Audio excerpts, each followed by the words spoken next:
Hey, Mike. Hey Nathaniel, how you doing, mate? I'm doing pretty all right. How are you? Good, thank you, mate. Yeah, timeanddate.com. Sorry, what? Timeanddate.com. So, yes, the calendar seems to be calibrated to British summertime, and Yeah, that I in don't. any case changes. That in any case changes this weekend, I think. Hmm. So, but that needs to be clear because otherwise it's going to be, very, very difficult for anyone who wants to join from the US or newcomers and stuff like that. Yeah, we might ask Gabor if he can just change it to UCT. Cool, mate. Hi, Robert. Hi, Gaetan. Hey guys, How you good doing? day. Yeah, good. I'm jumping in today. I'm working on reviving a new laptop, so I'm listening in, but I'm trying to get all my configurations right. So, well, you know what it's like if you go to another computer with all your data. It's a bit of messy, but okay. It's hell. It's hell, mate. I know. My preferred method of dealing with computers is a hammer, and the heavier the better, basically, because all that stuff. My goodness, Exactly. that is messy for me. For my first, yeah, sorry, my first challenge is to go from Spanish to English version on Microsoft 10, Windows 10. So let's see. Lucky Ooh. you, mate. Yeah. Hi, William. Have I missed anything? Yeah. No, not at all. No. So, Just Hey, computer William. issues. so it sounds like Matt is really not going to be available to us this evening. And is Gabor coming along tonight? Do you know, Nathaniel? I think he's I have no idea. Okay. So I'm not sure how much we're going to be able to get done, frankly. Yeah, I am also not sure. There Hi, are a Matt. few agenda points, but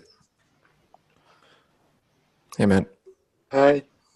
Thanks for sharing the link. I haven't been able to open it yet on my new laptop, but let's see. I'm sure you can show it with sharing the screen. And Troy is excused today. He has to attend to some other business. So. Can you share the link in the chat again? Yep. It's one of the nice things about Zoom. It gets rid of earlier chat for some reason. Cheers.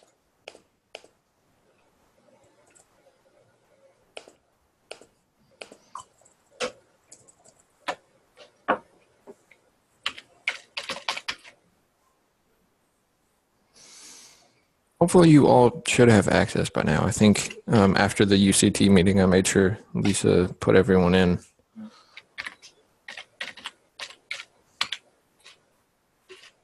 Well, except maybe you, Robert, because you're on a different system. Yeah.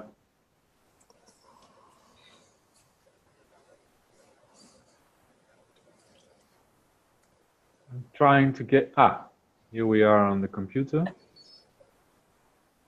Yeah. So that's working. I will shut down my telephone.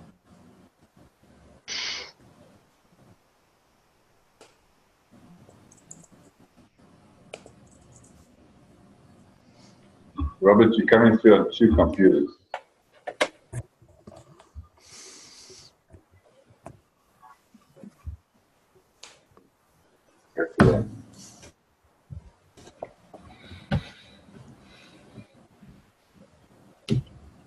So I'm not sure how long we would like to wait to start this. I don't know. Has anyone heard if anybody else is planning on coming? Gabor's the only one. Anybody else?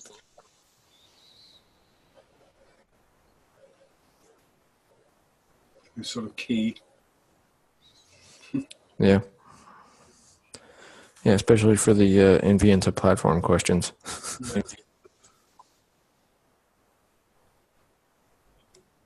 Okay, shall I send a message to Gabor? Wouldn't harm. Yeah. I mean, he's in the Tech and Gov Okay. Facebook Messenger chat, so he should be seeing that the meeting has started, but, reaching out directly might be helpful. I see that he is online, so I'll send him a message. I'll ping him.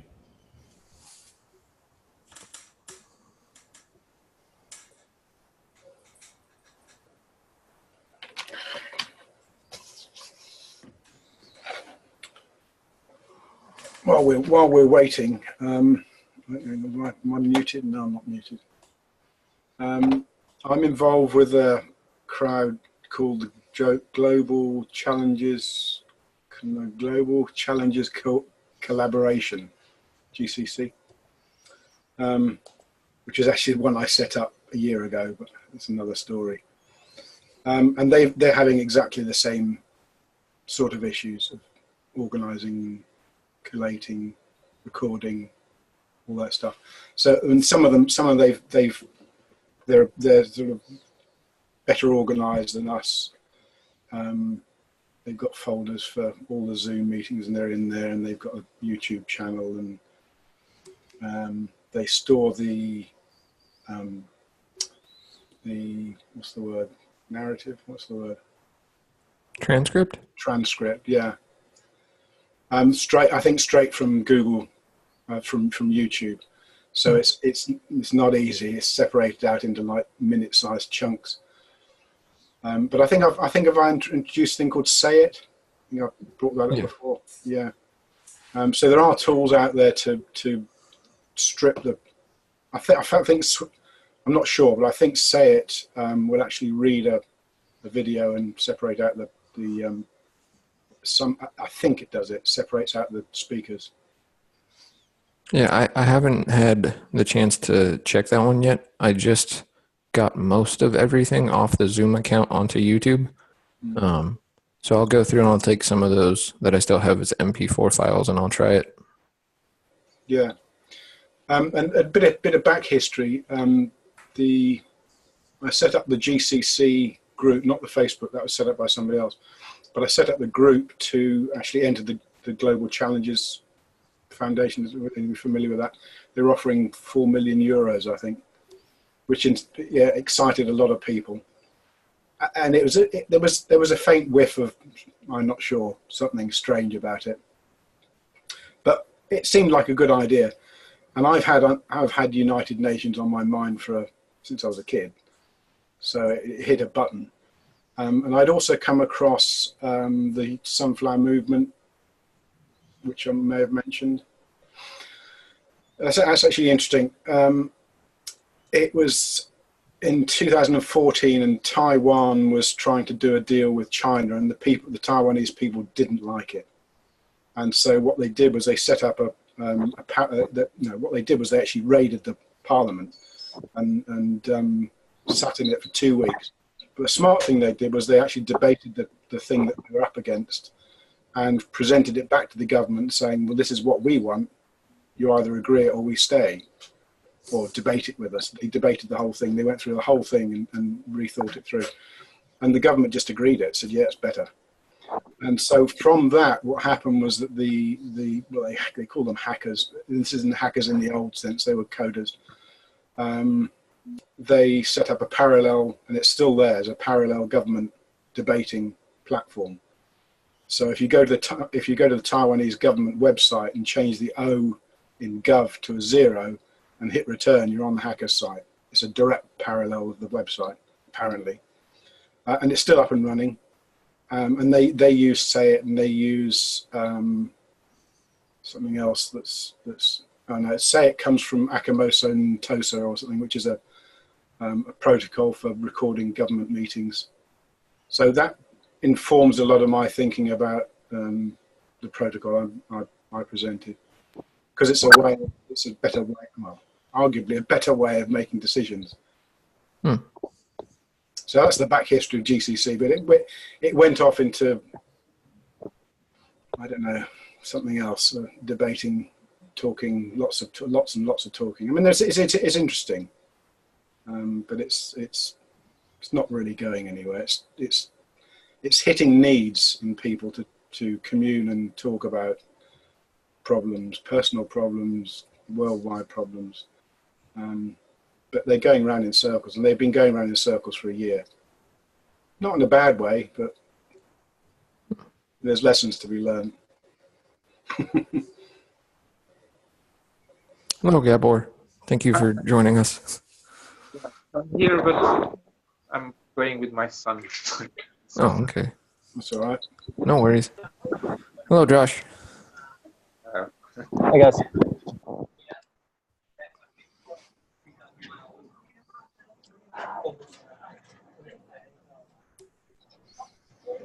So, Mike, you have the host position if you wanted to. Okay, well, I think we're a bit up in the air, aren't we, folks? So I put two suggestions forward. One was practice with the co-creation tools, and I think it would be good to have something, solid to practice on. And the other one is primarily a technical discussion relating to the IT development. And the energy circle is pretty close to what we already do. It just means that there's certain responsibilities on whoever is chairing to make sure everyone gets heard and the points get explored properly. So my proposal is, shall we use an energy circle and just start to see how many of these IT points we can chomp through this evening, because I think we can probably go through some of them at least, but whether we can really have the substantive IT discussion if Matt is primarily on listening, I don't know. So what are your thoughts, folks? I think we need Matt in. I am here, but I'm cooking and eating, so I'll do my best. Okay, mate, fair enough. What to do? So, well, in that case, what I'm going to suggest is let's start to just crunch through the points that have been made, because I think the first one is from William, and it's a really important one, GDPR regarding NV-Enter. So is that one for Gabor?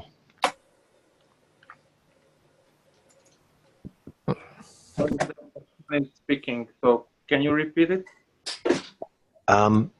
GDPR with regards to NV-Enter, Gabor, what are your thoughts on that? Yeah. My point of view is that someone has to be so if you put terms of use and privacy policy on a website, someone has to take responsibility for it, and let's decide who will take responsibility. I mean, if there is anything problem with the data, I hope not, but in this case, what's the standard? Because Word Summit is obviously not an organization, it is, but I have to talk with my peers about it. So what is your opinion about it? I mean, handling the data and all the information on the website is obviously is on our side. Who owns the data? I think Josh wants to pitch in. Josh?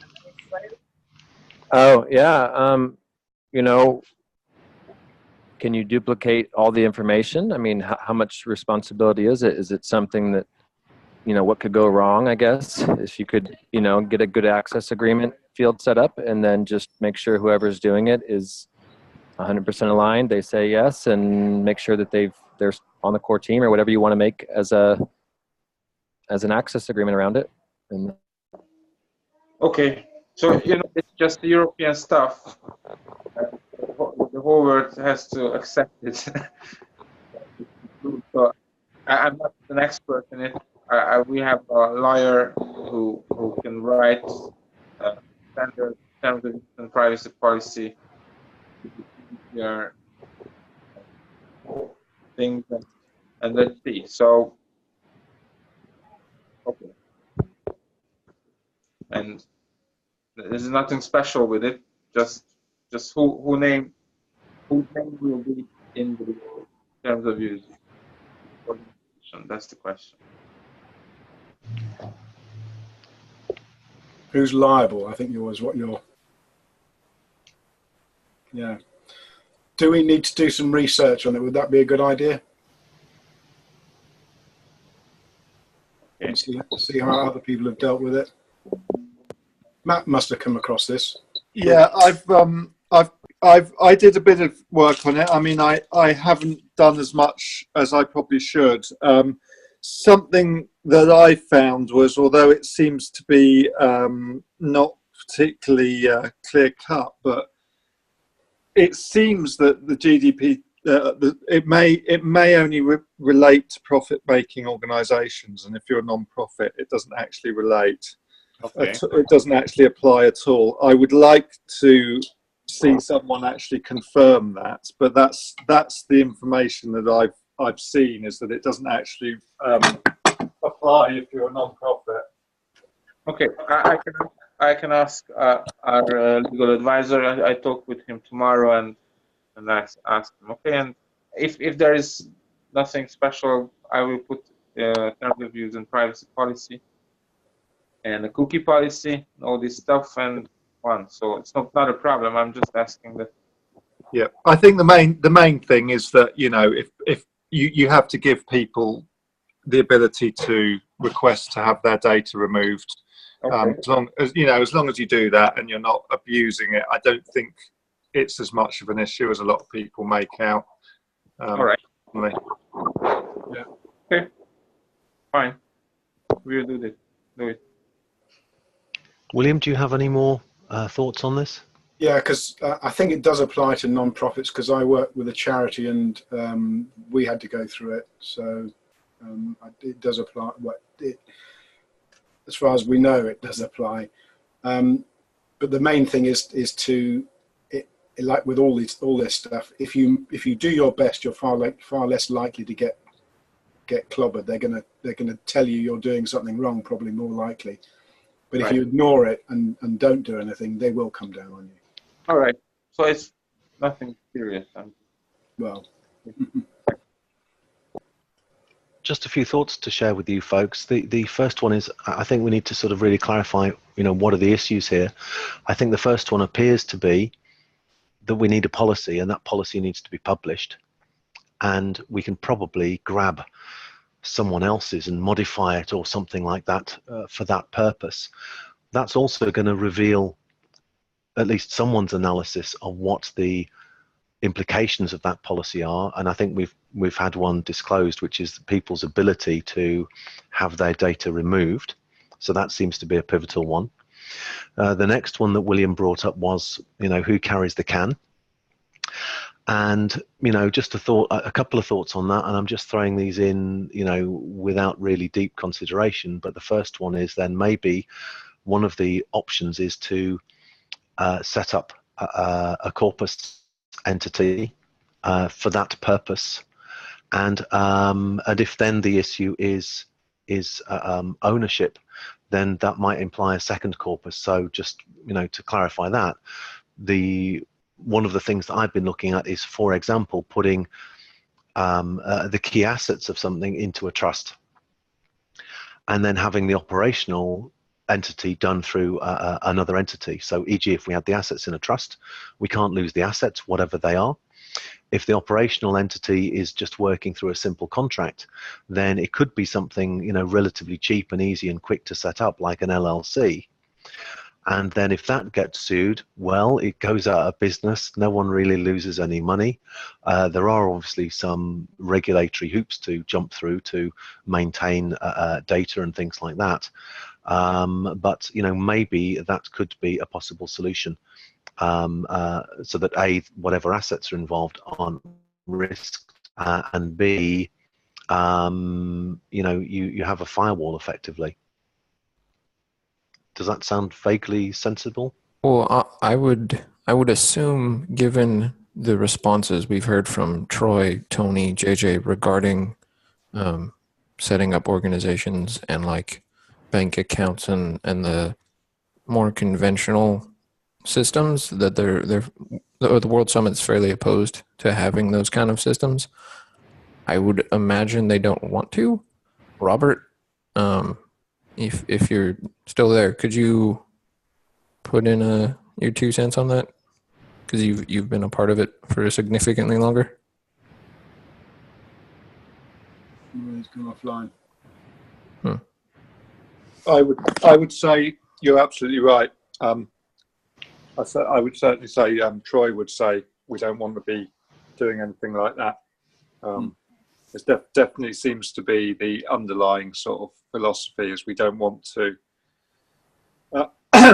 do things by the sort of official routes, if you like. So yeah, I'd agree with what you said there. Yeah, I've sort of come across this before, but not actually actively looked at it. It's one of those things that sort of passed through my radar. There's a couple of things. One is that even if you set up an LLC or a corpus, as you call it, if they really want you, they go after the significant bodies in that, the directors or whoever. That tends to be because they know that's why people set up limited companies for limited liability. But they certainly in the UK they do now tend to go for the directors, albeit not very ferociously. But that route is open. But this is an issue that lots of people are dealing with at the moment, and I have seen examples of sort of different ways of doing new organisations without central bodies, without accountable persons, as it were. But I'd have to go back and dig out the examples. But one thought that came to mind is that if everybody is a member of the organisation, then the liability is split amongst the members. So that's one possible route. Robert, are you able to talk now? Yeah, I am, but I missed half of the question of Nathaniel. Okay. So basically, it is we're talking about the implications of GDPR, etc. Whether that creates a liability, and one of the suggestions was we could, for example, put IP and valuable stuff into a trust, and we could be operating through an LLC or something, and maybe in a different jurisdiction, and use that as a firewall. So is that completely the founders of are thinking about World Summit? Yeah. Okay. And there was a part Nathaniel referred to JJ and Troy, something that was put in earlier. Yeah, I was just asking that, specifically you, because you've been a part of this longer, whether or not they would be opposed to setting up an LLC, because I feel like that is kind of not in resonance with the values. Okay, can you give me a short explanation of LLC? Limited liability company. Yeah, it's basically a trust or something similar. Yeah, like a small corporation. Yeah, I think we in principle we talked about it during the alternative funding meetings, because we don't have a bank account and we were looking for ways to bypass it. And in some cases, of course, and that goes for alternative funding, the principle, if an investor comes with a large amount, we decided to stick to the fact that we don't have a bank account, but we will sort of connect with this person to streamline and sort of support the process from that point. I think, in principle, a trust or a party that sort of buffers or takes over a certain part is okay. It depends on what agreement we have and what all the parameters are, I guess. And for now, I can't really oversee. I don't have enough knowledge of the parameters. So. Okay, so they could be open to that. So I'm not sure if this. Yeah. Okay. Yeah. Good. I'm pleased about that, because I think one of my perceptions is that we may be moving into another paradigm, but we're in one. And really, probably our task is to try and bridge those two. Otherwise, you know, I always go back to the universe teaches with resonance and irony. Are we trying to create more separation, or are we trying to use discernment to create a flow from what we know and what we live in and what we don't like into something better? And you know, it's a pretty important point, I think. That's, you know, I would do, you know, something like that, because, you know, we've considered this, and, you know, I work with communities from time to time and stuff like that, and my feeling is that, you know, this is potentially a problem. How do people operate in commerce? How do they pull themselves out of commerce? How do they create that separation? What principles are they running on, and stuff like that? And I think it really needs some fairly, you know, close attention and some real discernment and thought about it. And if you get it wrong, it's a real problem. Hi, Josh. Yeah, sorry, Josh. Yeah. Just unmute yourself and pop in. Unmute myself. Okay. Yeah, I think, you know, one of the questions that comes up in my mind is, you know, what are the potential risks? What are the fears? It's like if you're not dealing with money at all, let's just say there's a veil between the money, like there's very little to get in trouble with. So if you're just buying products and like computers and food and stuff for people that are in there, there's very little risk of getting in trouble for that. If you're selling things, there's a lot more risk, because now you're liable for a product. And so you could have it where people that do come in that are investors or gifters or whatever they are not, you're not selling anything to them. They're coming into the agreement field as a part of a member, and it happens that way. So there's absolutely no chance of them, their decision making, they're equally responsible. LLCs are not a good vehicle that I've understood, but there are ways to basically decentralize just about anything if you do want to go that route. And how that works is you basically take the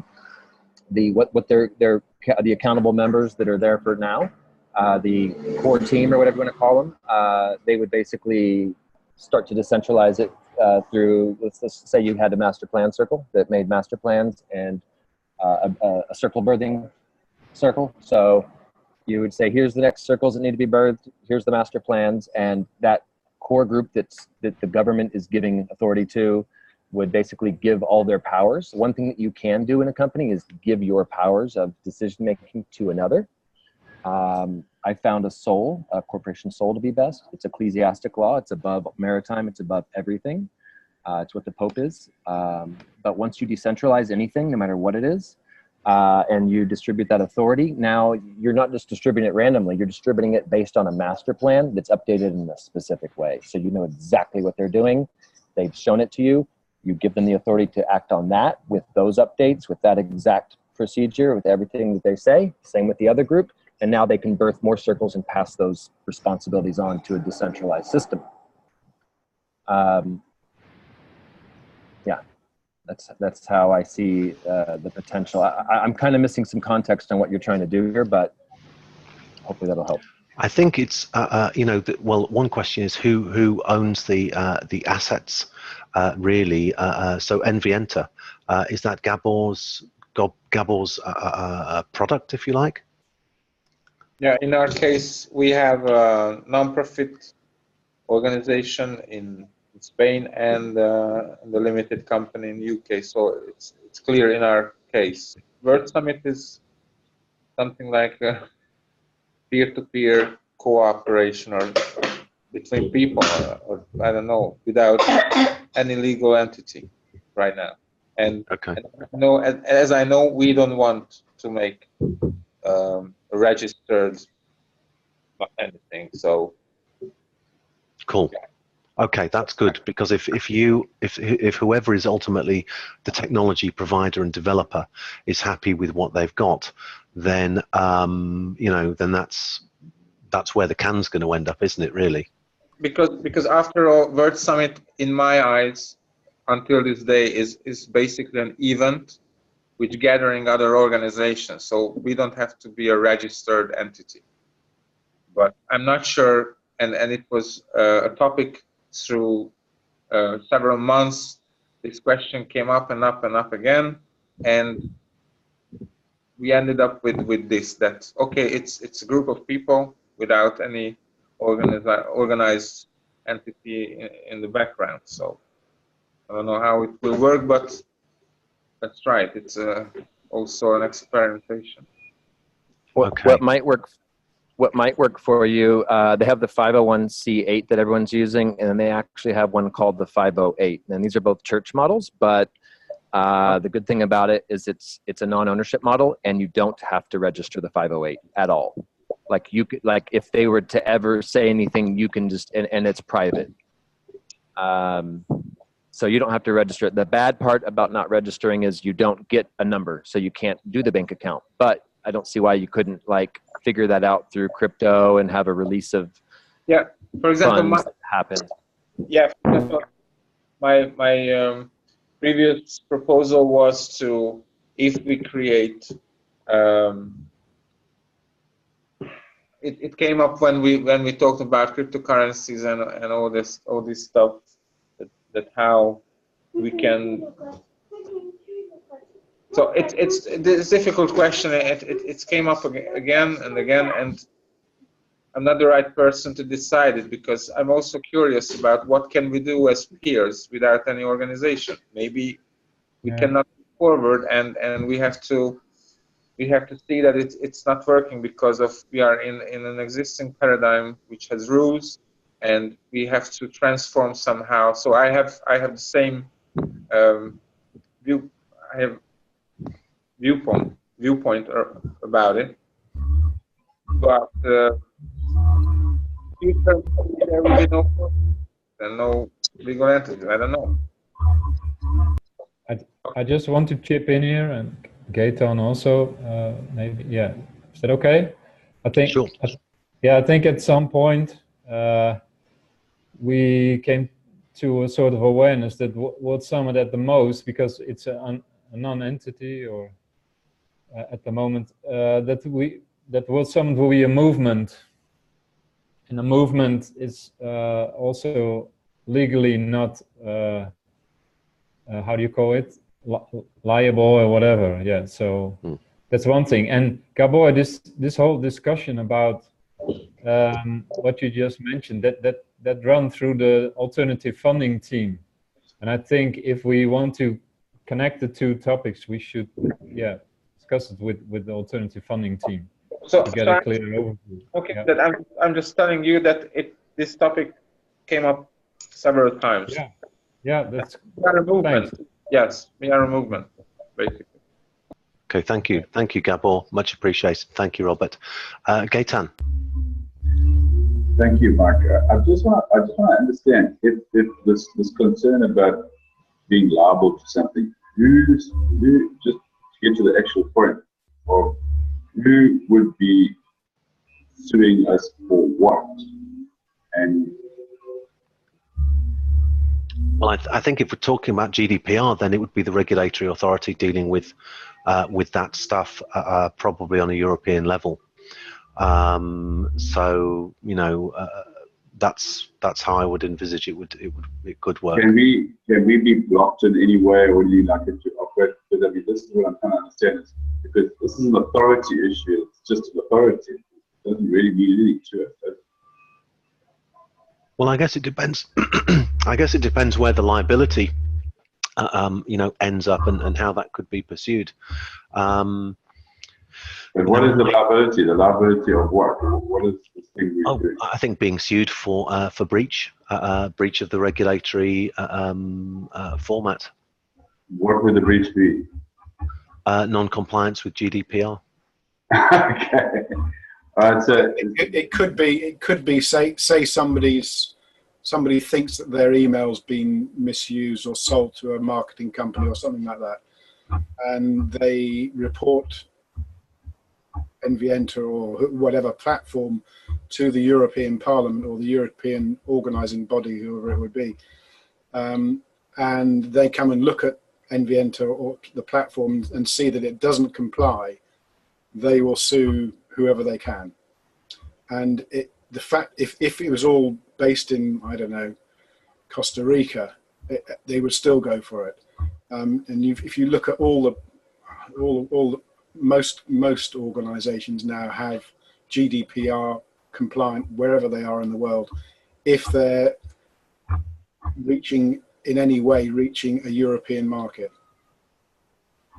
So Google do it, Facebook do it, they all do it. So what we're basically saying is that we, as Mark said, we're trying to bridge through and do something here, but conforming to the thing that's actually restricting. Or is it a restriction process, or is it something that is of real concern to the marketplace? Because if we're bridging, what are we actually going to do that's going to create this liability? It's holding personal data and being what's the word, cavalier about how we protect it and how we use it. It's personal data stuff. Again, personal data. I mean, each individual's got their own personal data. So yeah, once you put it into I think even if you put it into a spreadsheet, it doesn't matter. You have the Parliament, the European governing body, whoever it is, can ask you where you're storing, what you're storing, how you're storing personal data.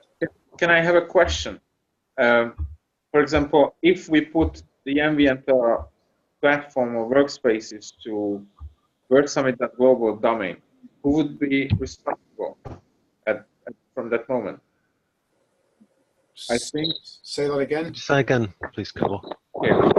If we, let's say, hypothetically, if we pull the whole stuff from Enviento platform and put the same stuff to WordSummit.global domain, where are the websites right now? Who will be responsible for data?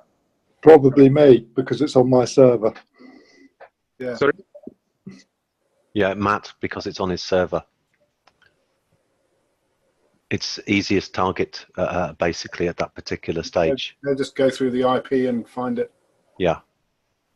I mean, who owns right now the WordSummit.global domain, for example? Matt, do you know who owns the domain? It wasn't me that registered it. I think it was possibly Troy that registered it. I'm not sure.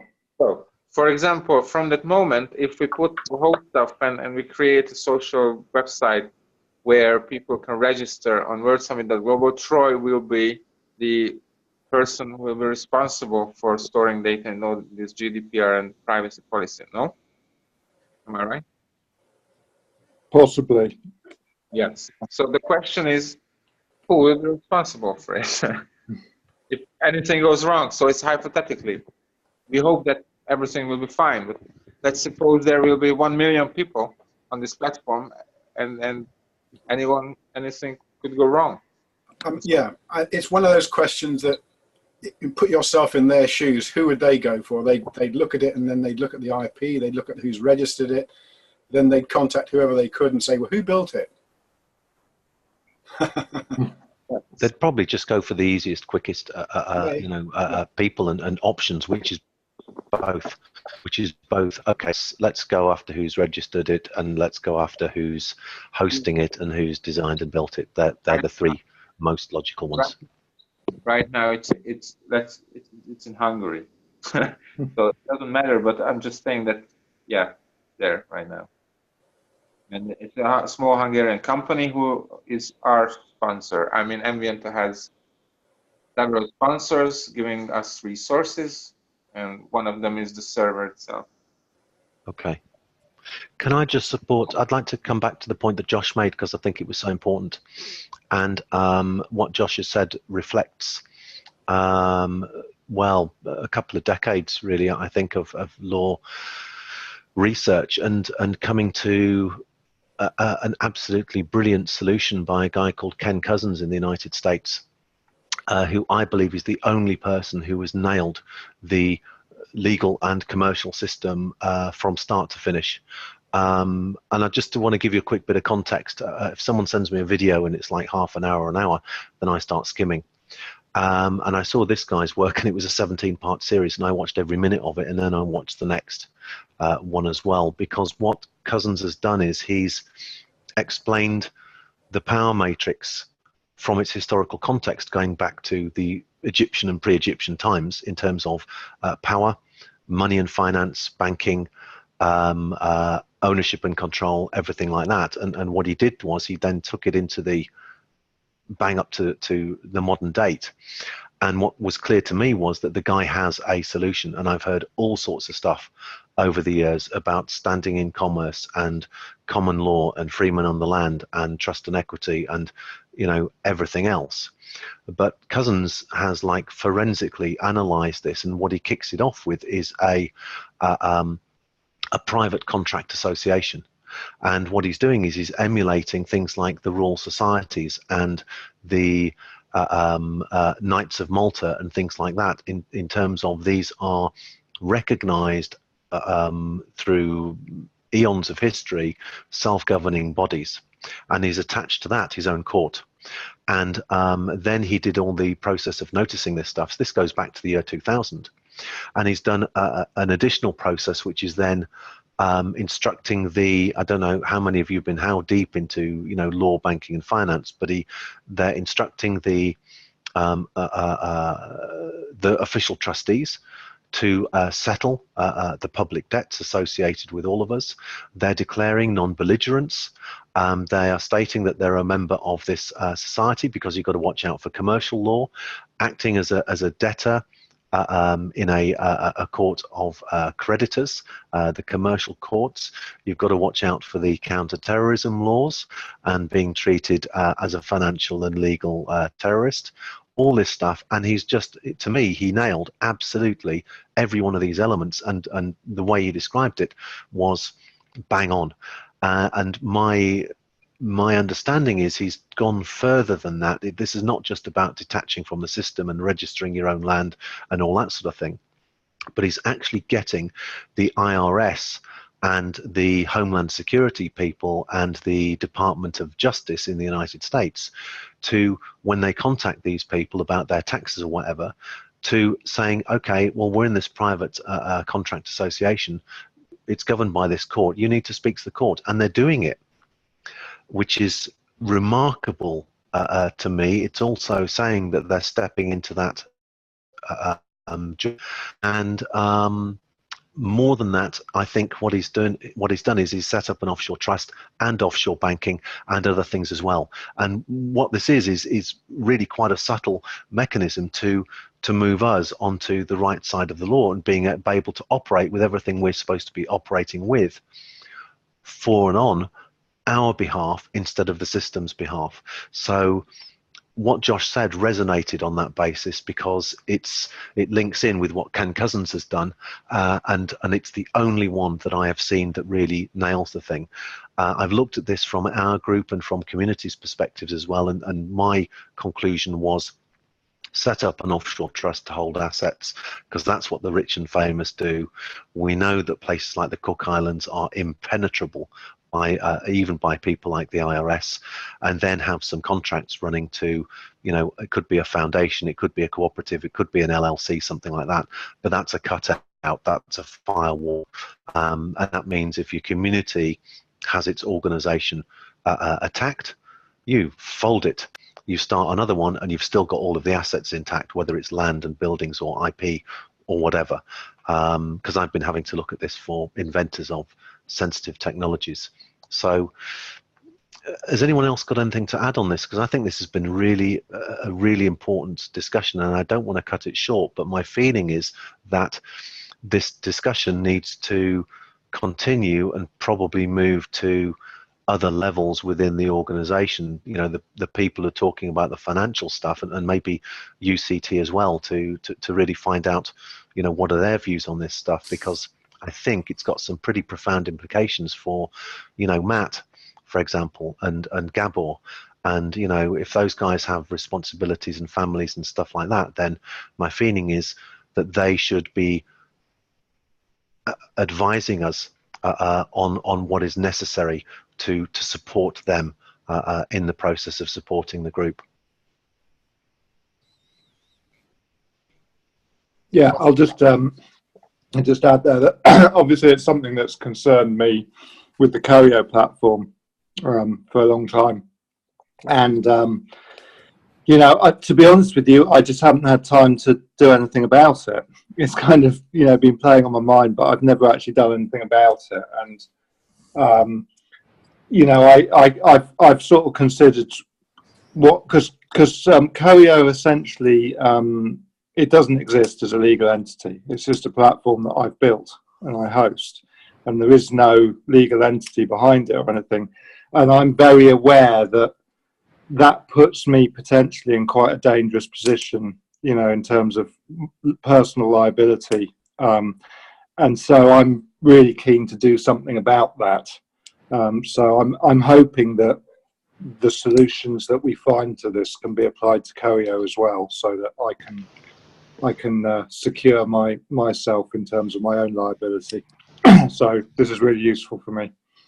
Cool, man. With the Universal Trust, we put certain things into what's known as a special private trust, and that's an interim measure, because what we want to do, we're looking at fundraising. No, it's Maybe you can tell me and I just read it in Spanish. And next year. Well, that's the thing. So I got this laptop this morning. Hey, So Robert, was you're a not nice muted. surprise. Could you mute? I've muted him, Oh, thank you. I think. Am I And- muted? Yeah, I'm trying to. Yeah. So, yeah, we've looked at this regarding the sort of similar issues, and in some ways, you know, possibly quite a lot more sensitive regarding, you know, technologies and stuff like that for the Universal Trust. And so what we have is what's known as a special private trust at the moment. Yes, William? It might be useful to separate out the financial and the data protection, because they're not exactly linked. And if there's no financials, if World Summit actually managed to find a way to separate the financials out and not hold money, that aspect may not be applicable. But that's if. But the data protection, and going back to the data protection, I'll have to check, but I've got a feeling that if you only hold login details and you hash or protect as carefully as you can the data in the database, I've got a feeling you're in the clear, but I'd need to check that. Okay, that'd be good. Thanks, William. Yeah, that's certainly the impression that I've had, and I've always worked on the principle that I'm very protective of the data that I hold, and I never give it to anyone. And you know, I kind of work on the principle that if I do right by the data, it's very unlikely that I will actually get into trouble.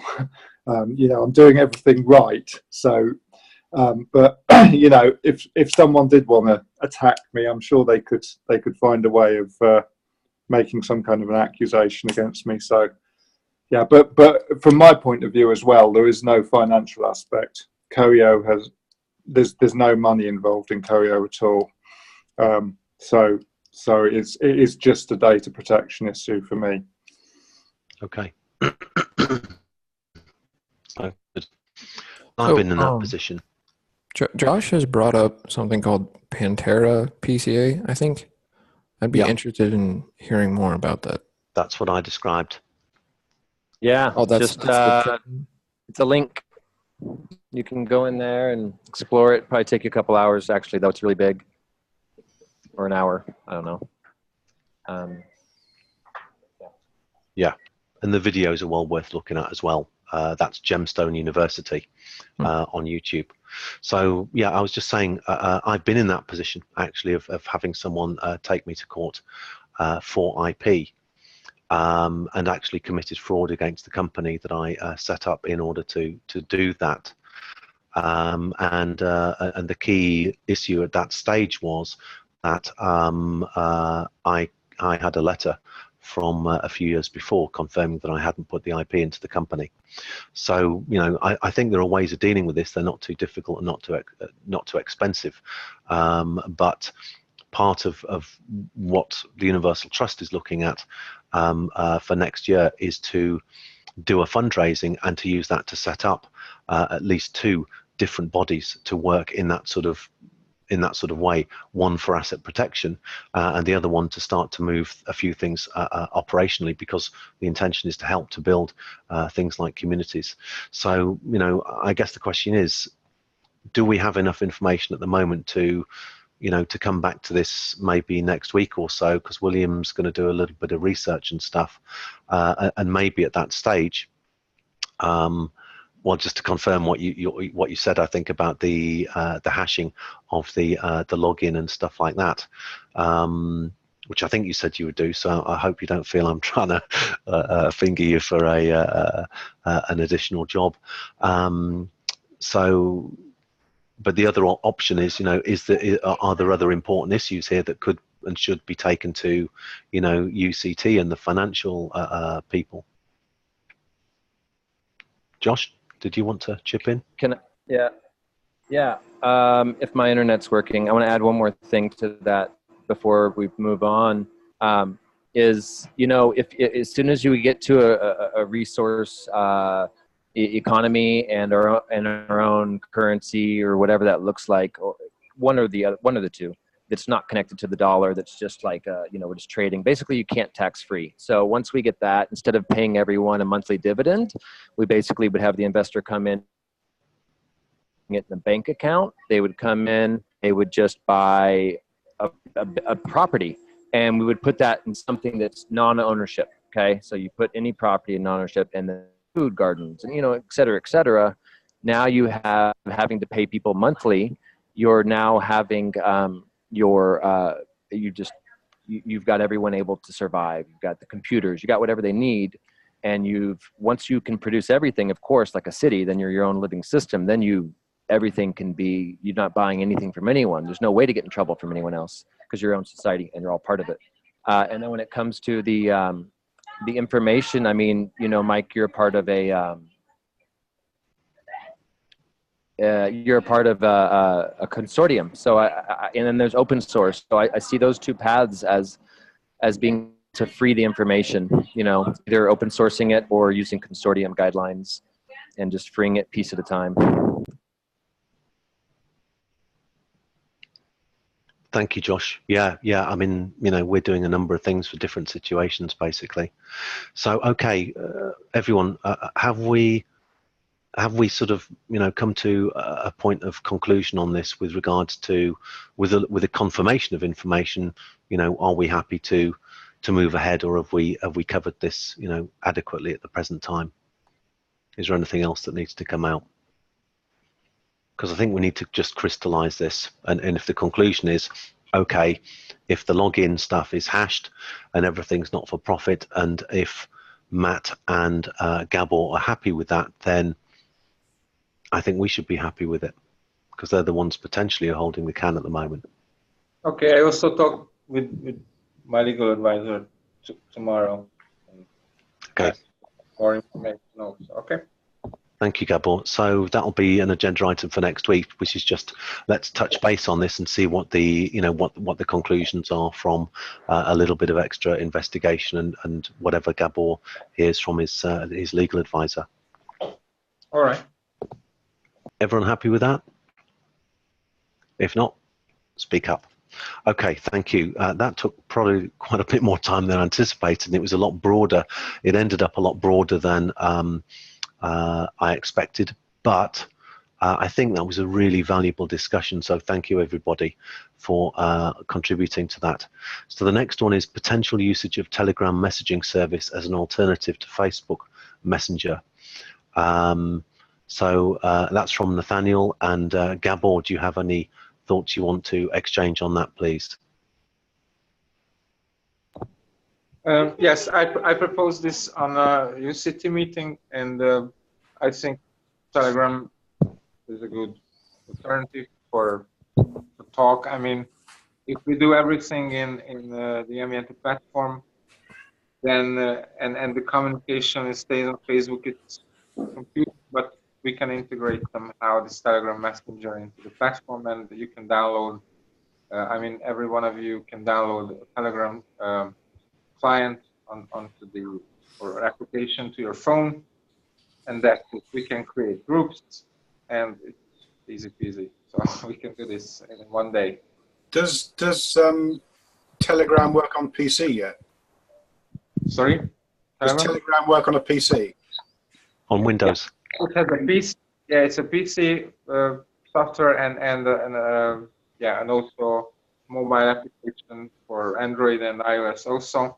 What's good with this Telegram is it's a real peer-to-peer service, so there is no central, as I know, and no central servers and all this stuff, and it's encrypted, and yeah, it's a good alternative. We are all using that in Ambienta, and it works fine.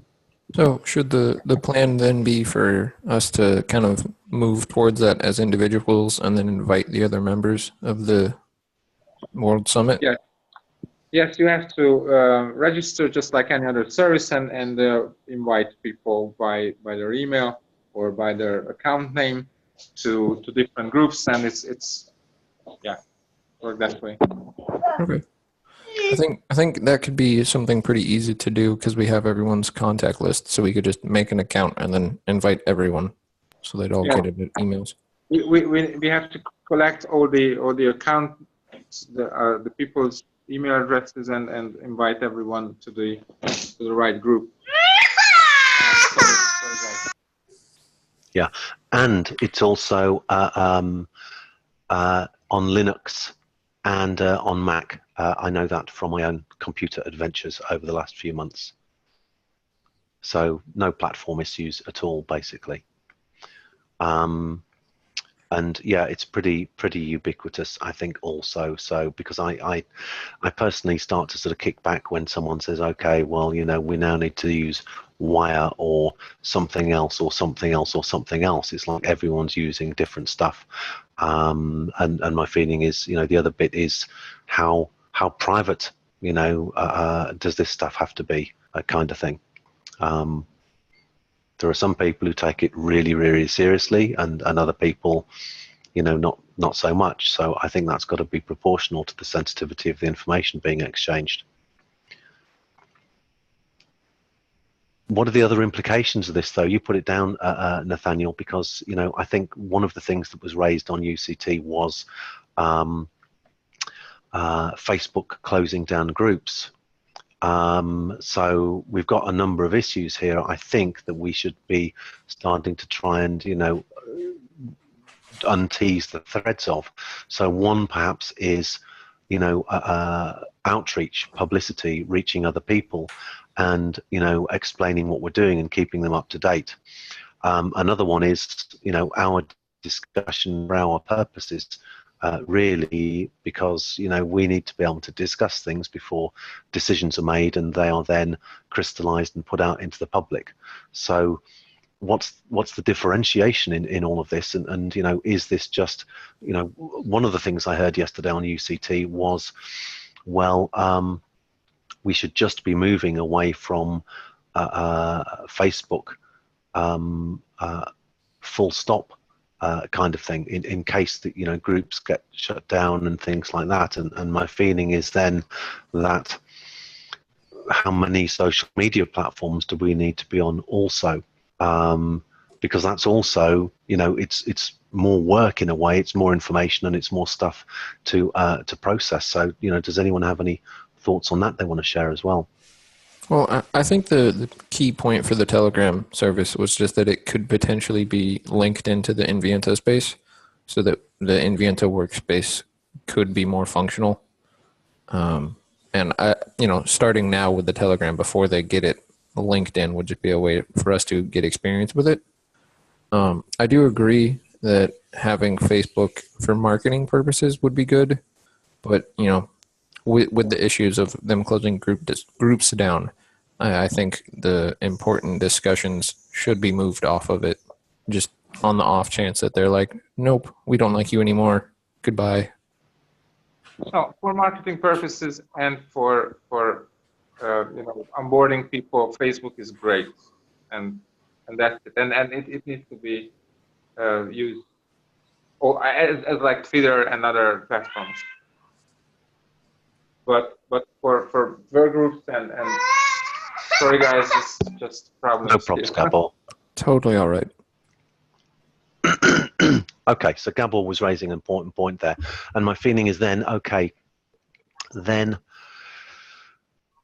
should we just then have one group on Facebook, which is the World Summit group, and we keep the governance and we keep the other stuff then off Facebook, so we can have our private conversations? Because, you know, one of the things I observed this week was, you know, people being sort of, I guess, they've probably been through the process of being inducted into the organization, but they're not up to speed with what are we doing, where are we with our process regarding governance and stuff, and then pitching in governance suggestions and other suggestions and things like that, and really getting quite enthusiastic about it, and not understanding that we're in the middle of a process, and that potentially, you know, disrupts it and creates information overload. So, you know, every man and his dog has a governance model, really, or there's a lot of them, and I haven't seen really very many that are, you know, you scrape underneath the surface a little bit and really have that, you know, effectiveness built into them. So, or you know, like one of the things I saw recently, there's all these headings and a lot of blank spaces underneath the headings. So, you know, to my mind, then having someone introduced and then them saying I've got a governance model, and then, well, you know, but you haven't, and there's potential for all sorts of disruption and confusion here, because every time you've got to start to explain stuff again and again and again. So my feeling is that we need something unified and coherent and considered for the marketing, that is sending out one clear message or a number of coordinated clear messages on a constant basis, with a bit of news and a bit of updating, and that really should be our emphasis on Facebook. And if not, we've potentially got some you know, weird unintended consequences coming in like that, and then when those people are taken through the induction process, maybe they're told, okay, well, this is, you're probably going to be interested in this group or that group or that group. Here's where they are and here's what they're doing with regards to their process. Because if not, and someone's coming in, say, dealing with marketing or something like that, and they're a new person and they've got a whole new set of ideas and stuff like that, it's like, how often do we need to do that? What they should be doing probably is saying, okay, well, where are you in your process?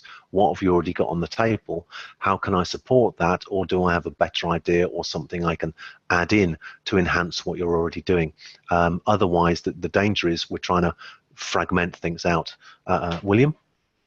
Yeah, governance, we are a collective, and that's sort of pretty clear, although we were actually pretending not to be a collective, but we are actually a collective. And I mean, I would say this, wouldn't I? But the SOS stuff is actually designed, or it borrows a lot from what it's actually called Socratic questioning, but it's used by a lot of businesses. Semco, I don't know whether anybody knows about Semco. It's one of the sort of it's a classic teal company, which again it's a term, self-organizing company. And they do their sort of, one of their key principles is why. Now, I've come into this, I don't know how long the World Summit's been an idea or been running, but I've come in relatively late, I think. And I've got lots of whys. And for me, it would be really helpful to just say, right, you're doing so-and-so, so-and-so. Why? And to record that. And then to say, okay, so if you're doing that, why are you doing that? And then why that? Until we get to the point where we understand what actually we are trying to do. And I think that whilst if we do this process, otherwise will come out that other people are thinking about, well, actually, why are we doing that? I mean, why are we having summits is one of the questions I would like to ask. What's the advantage we think we're going to get from having a summit? Given that we're spread all over the world, you know, I ain't going to Mexico. So how does it work for people like me? So, and there's lots of whys, and I think it would be really helpful. And the framework actually does that. So it says, well, okay, I've got an issue with X GDPR. Do we need it? Let's ask those questions. And if we do need it, why? Are there ways around it? We can actually catalog all that and then look through and record it rather than have to go back through conversations. It's just a thought. I think it's more than a thought. I think it's brilliant, William, because it cuts right to the nub of what's required, and it's a great methodology for doing that. What's important, and why is it important? Yep. So, yeah. Okay. Has anyone else got any? Probably not just me. You know, it's probably, you know, we are very polite. We're polite people, and we tend to go along with the flow. And there's an awful lot of consensus happens, although we don't understand it as consensus. It's just yeah, get on with it. That's consensus. So somebody says, we're going to do so-and-so. Okay, yeah. Well, and in my mind, I think, well, why? But hey, get on with it if you want to do it. So it would be how I find it would be how I think it would be helpful for everybody, because coming in and you think, well, why are they doing that? Why are they doing that? And there's no explanation, and there's nothing recorded about why we are doing some of the stuff we're doing. Why have we got separate TNG and UTC? I don't know. Is somewhere. Why do we have pizza slice? I don't know. You know, these are all questions that somewhere probably have been asked, maybe, but it'd be nice to see where the discussion was. Yeah, I think I can support what you're saying, William, in terms of, you know, some things are still quite unclear to me. And that ability to bring in, you know, the gift of the fundamental question, which is, you know, well, what are we doing here? Is that all? What's the most important? What else is on the list, and how is this supposed to work? Is really important, because my perception is that I'm seeing some assumptions of things that I'm sort of a little bit. It gives me a well, what do they call it in holacracy? Attention, because I'm going, you know, just to throw you an example of a practical sort of nature. Okay, fundraising from all the other groups who are doing all of this kind of stuff. Well, I've met quite a lot of them, and quite a lot of the people doing this stuff, and very, very few of them have any money at all. You know, so is that a valid strategy? Has there been an exploration of that? And what's the understanding of the people that we're trying to approach? You know, because if that doesn't happen in the right way, it could be like, well, okay, all right, never heard of you, you've not done anything yet, and you're sort of saying, you know, we have to support you and stuff like that. And it's like, well, I can perceive some possible situations where that could lead to some kickback due to incorrect assumptions. So yeah, so, I think we need to be careful and unearth the assumptions and go to, you know, what's really going on. Sorry, Nathaniel. Oh, no, it's totally fine. I think that point you just brought up would be really good to bring up in an alternative funding meeting. If you want to come and bring that up yourself, you can, or I can potentially do that for you. But I do agree. Definitely that is something that, like, the groups we're trying to market towards might not be the most ideal groups to market towards. You know, because for the same reasons you mentioned. The other thing I was thinking in regards to Williams and your questions about the whys of the World Summit, it might be helpful to try and set up like a FAQ page on the World Summit website where we just list out a huge amount of, you know, the whys of our organization with answers. And that might be something that we want to try and set up.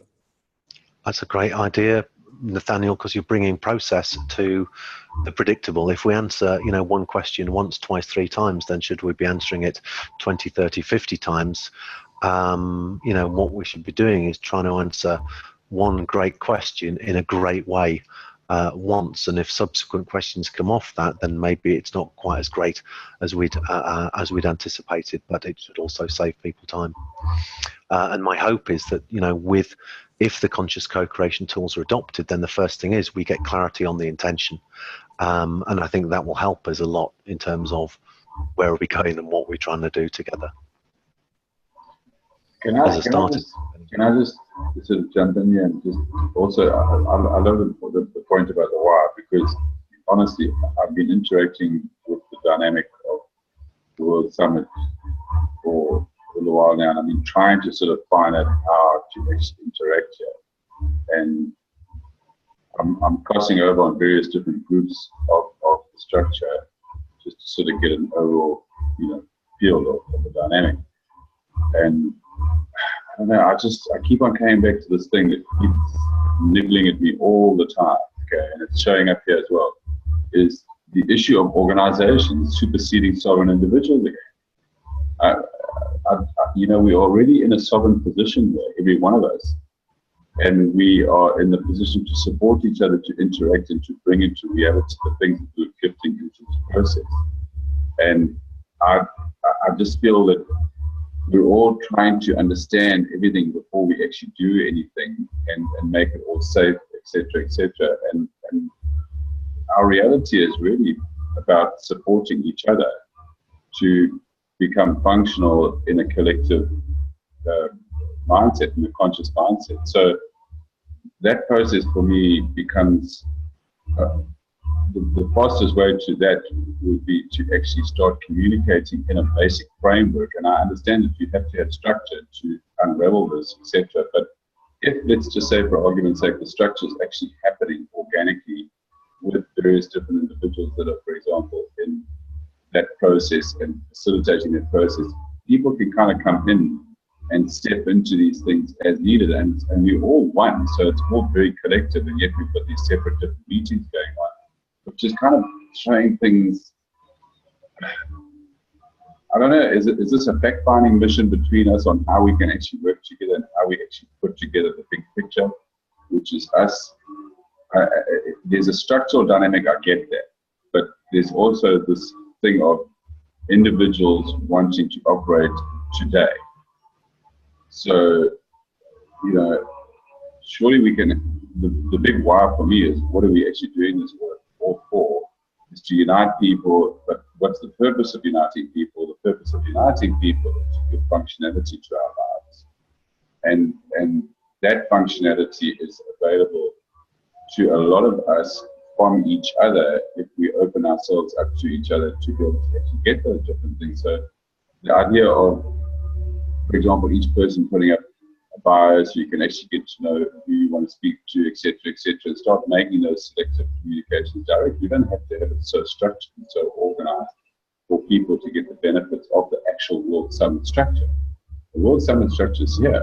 Now we should actually be able to talk to each other. So having the structures of, for example, Eliante, etc., and putting in that other one to communicate into a framework, that becomes the World Summit framework, which should be expanding itself slowly and slowly and slowly as things go on. But that should be a function of the summit to actually build that structure and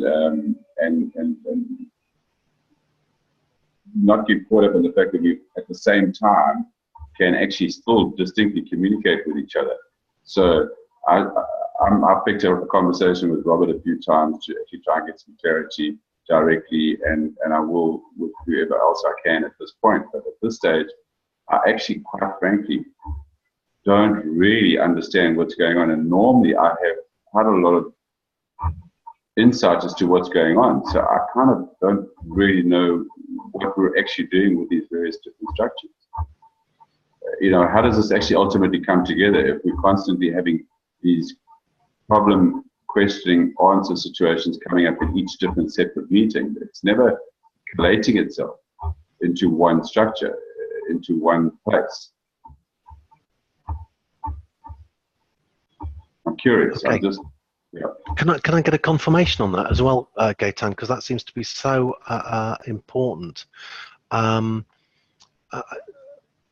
Gabor, Robert and Matt have their videos off, but folks, if you go to manage participants, under there you can find your name and you can actually I think raise your hand as well. So if you can electronically raise your hand, and those who are on video, I'd just like to get a calibration on that. So who else is finding this lacking clarity and confusing as to, you know, what we're trying to do here? Okay, so I haven't had a response from Matt and Robert and Gabor, but all of the rest of us are saying yes, it's confusing and it's lacking in clarity, and I think that's an essential, because how do we do things together if we don't really know where we're going together? And that's a really important point.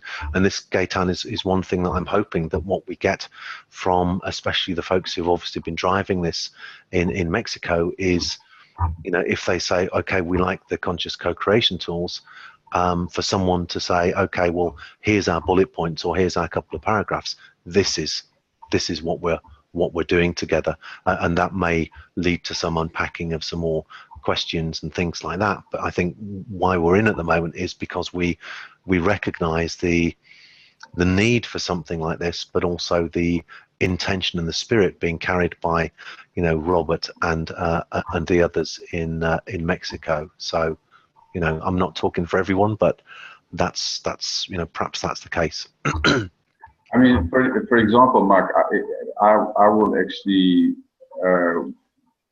have been looking for assistance to actually do what I'm doing, because my framework is a bit rudimentary, etc. But it's sitting on a server. It's not open at the moment because, you know, due to cost money to actually keep this thing on the server. So now it's there and it's just lying dormant until it can be removed and put on another server. So I mean, I haven't even explored that, and it could be as simple as that basic presentation to actually give a simple framework of how we can actually bypass a whole lot of the things we're talking about. And I don't know, because I'm not a technologist, I'm not a coder per se. I'm more a visionary, and I work with coders generally, and you know, I ask them to just develop in coding the visual that I've actually asked for, and it normally produces. Now, in a case like that, for example, I've always felt that was what we needed to do, was actually find clarity to our reality now, and then take it from there, and then have this basic framework where we can keep interacting, but we don't have to actually direct anything, because the minute you're within a framework on something, you don't actually feel the pressure to have to actually develop anything more than interact with what you require for your personal self.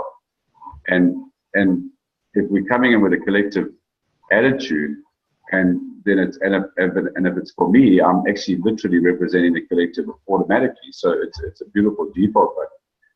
So, you know, World Summit's here. It's doing its function. It's unifying the unifiers. We're talking. We're all interacting. But I feel, if I just had to take it on a personal level again, which is what I like to go back to, because I know it starts with me and so on with everyone, is that I kind of feel like I've got all these magnificent individuals who are sitting with incredible capabilities, incredible gifts, and it's going to take me a while before I can actually tap into maybe trying to move forward with what I'm trying to do here. And that's the part that I feel almost that somehow we need to open this up to what can we actually do for each other, and just have that meeting almost, you know, it's what can we actually do, you know, and let's go from point to point to point as it unravels, because each one of us have actually got priority things that we want to actually get done and want to gift in, and some of these things are maybe just an example so that it can be done on a more professional level, etc. You know, a lot of us have created some rudimentary things, but yet they've actually spent, you know, we spent 9-10 years on this stuff, you know, to get to a stage where we can actually play our role.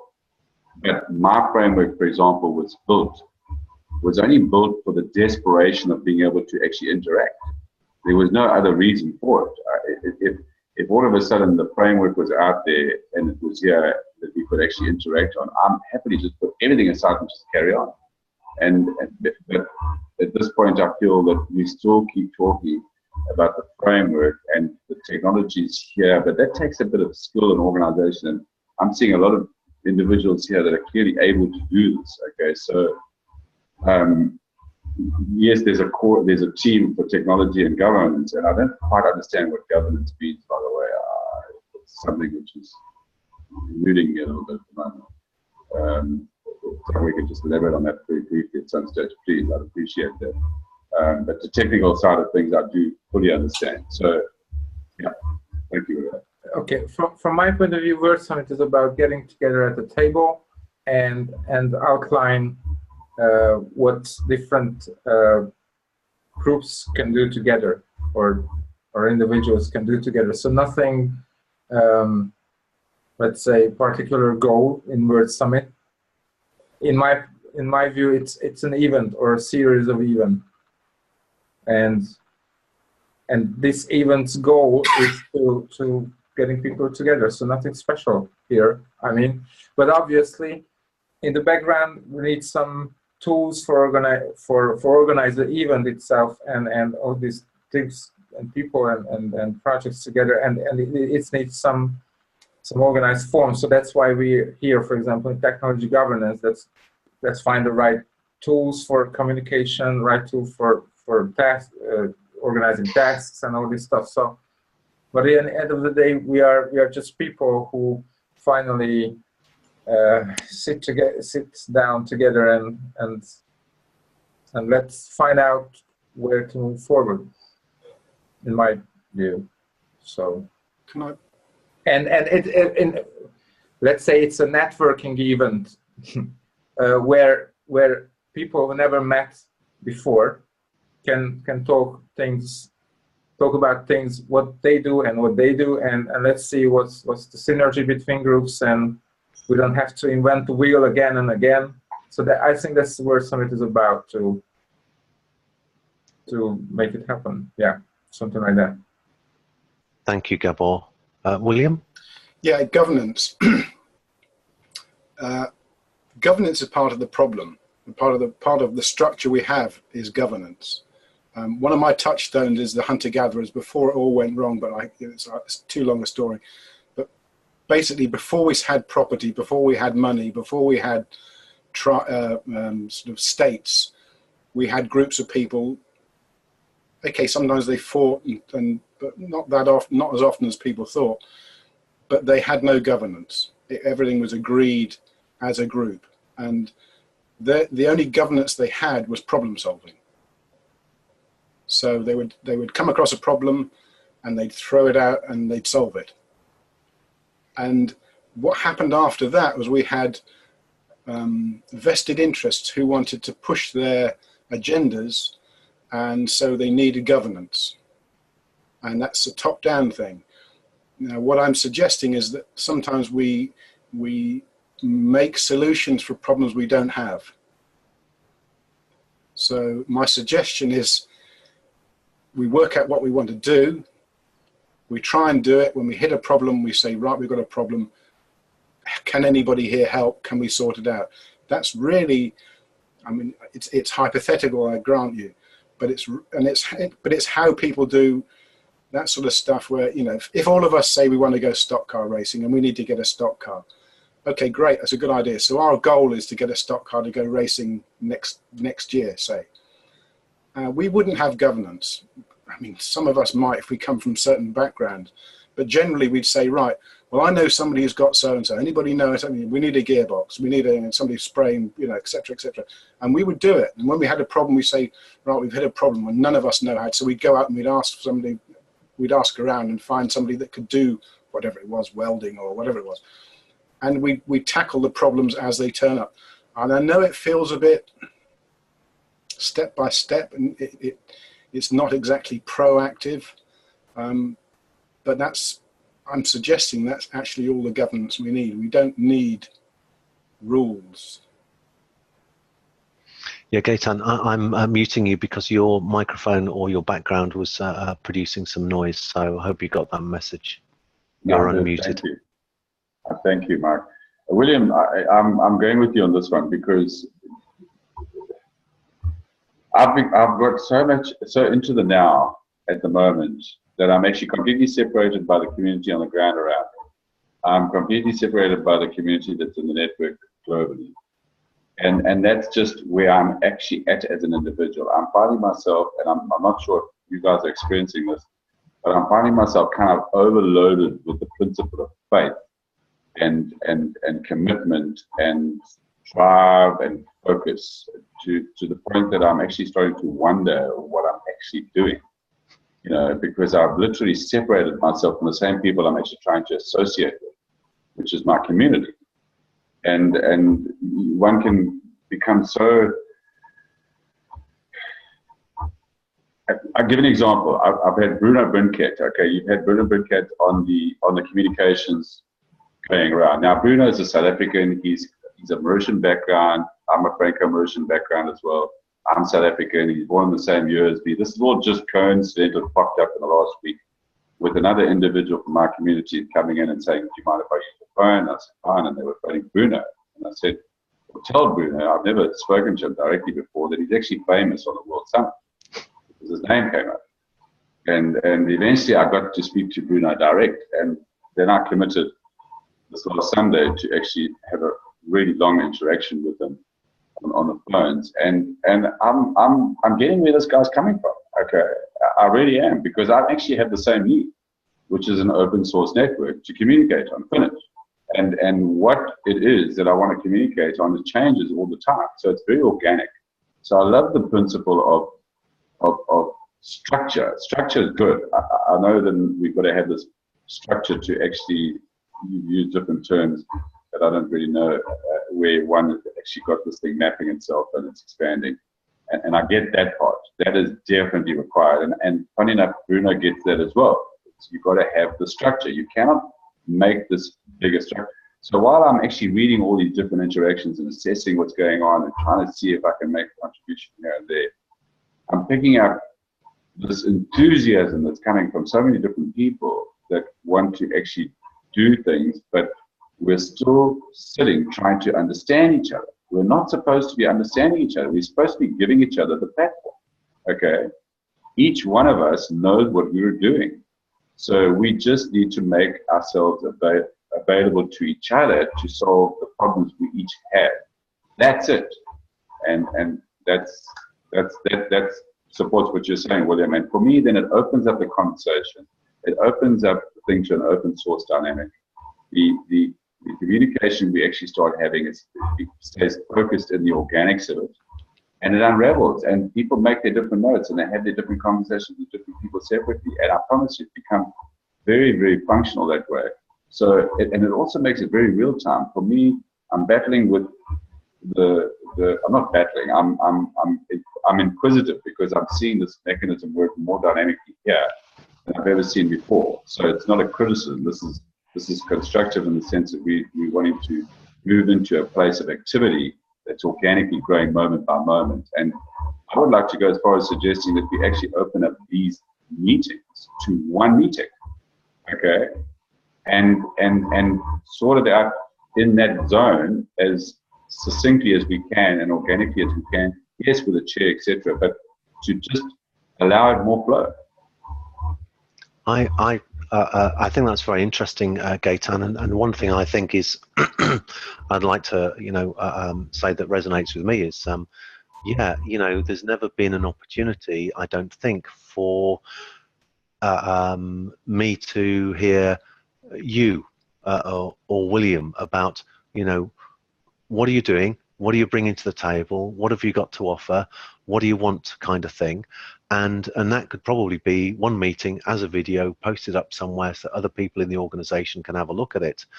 And maybe someone could also then do, or you for yourself, or William for himself, or me for myself, could then do the bullet points along with that, so that people could then go, oh, right, that's interesting to me. I really need to have a look at that. And that could be one way of facilitating that exchange.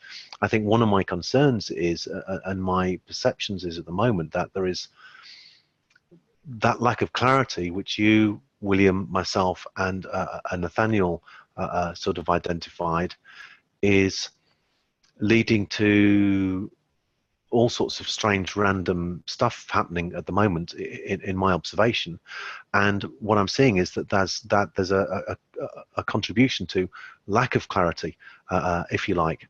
So, and you know, to give you an example, so we've been discussing this stuff as a process, and then we're getting, okay, well, someone's got a governance model and someone else has got a governance model, and I'd like to put mine forward, and there's all these gaps in it, and etc. etc. And I'm going, well, for goodness sake, let's try and, we can look at all of that stuff, but let's try and get something grounded first of all, because, you know, I do believe it's correct, as Deming said, if you don't have a process, you don't know what you're doing.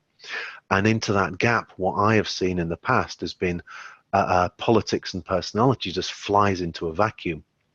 That's the manifestation. So if we can form a little stable group, and we, you know, I'm open to looking at anything, frankly, anything that gives us another edge, another tool in the toolbox. But my concern is, you know, what I'm looking for personally is simplicity, clarity, because the more complicated things get, the more difficult it becomes to, you know, to retain function and focus. And I think that's really important. The other driver that's coming in from outside is, okay, well, we've got to do a summit and we've got to do it by this time, and there's all this sort of driving pressure. And then, you know, I'm seeing a whole stack of assumptions underneath that, which is we need to raise funds, we need to do this, that, and the other. And, you know, and oh, by the way, come and join us in Mexico. And half these people seem to be, you know, in a very vulnerable position. And that also sort of concerns me a little bit, I think. William? Yeah, and I see direct parallels with this in the GCC group. And again, it started with pretty solid proposal, which is my proposal, and then we had a couple of others, and then it completely lost its way because we had people wanting to do this and wanting to do that, and we tried to be coherent and we tried to be one, and it doesn't work. What was missing was trust. And the first thing that happens when there's lack of trust is people start to make rules. And then we discuss the rules and people go along with the rules, and then they don't like them, so they leave. And then other people come in and say, well, no, you can't do that. I think we should do this. And it becomes a sort of cult of personality, and the loudest and the most strident and the most beguiling, and you know, all the people with the traits that we see in our leaders now, they tend to hold sway because they have whatever. And people drift off. So you'll find big groups. I mean, this GCC is 1,000 strong, and we're 2,000, I think. And generally, I see 10 faces. So people have joined and said, yeah. So we need a way of, and I still think I understand. I still think that the simple framework of, right, what are we doing? Why are we doing it? What are the issues we've got? Who's got a proposal? What are the downsides? What are the upsides, the pros and cons? And who wants to do what is enough. The other side of that potentially, which came out when I was working it through and talking to people, is potentially if we had a lingua franca to say, this is how we're doing, why we're doing, what we're doing. This is the protocol we're using, and it's a bit like I sort of parallel it with HTML. When HTML came along, we suddenly discovered I can do a web page, you can do a web page, I can see yours, you can see mine. Great. It's a very simple protocol. And in the same way that the SOS structure of cause and effect, questions and answers, comments, data, ratings maybe, claims maybe, but that simple structure is enough for us to communicate with all the other groups and say, well, what are you doing? Tell us what you're doing, we'll tell you what we're doing. And here's why, and here's the data, and you can see it. That way, I think we've got a way of actually getting shit done. And we don't need governance. We need decision making. It's only my opinion. No, I agree. I think you're right, and Gaitan's right as well. And yeah, I just want to reflect for a second on that, because I think that the problem that I perceive is that without having, I do agree with Deming. I think if you don't have a process, you don't know what you're doing.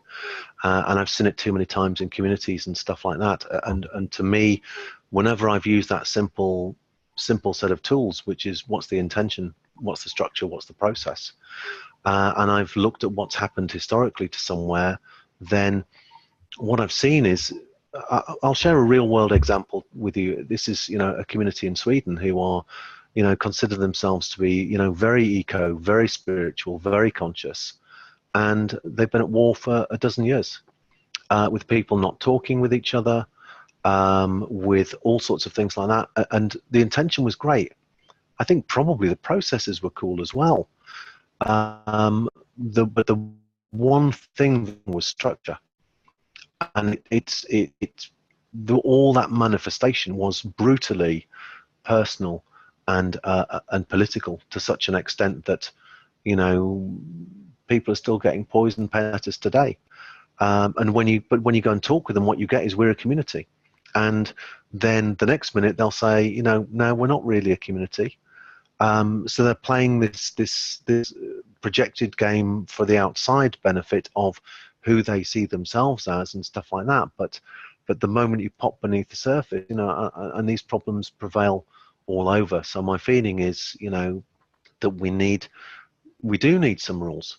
But the function of the rules is different. The function would be that, A, it's agreed, so it's more of an agreement, if you like, than a rule, because we all have to agree it.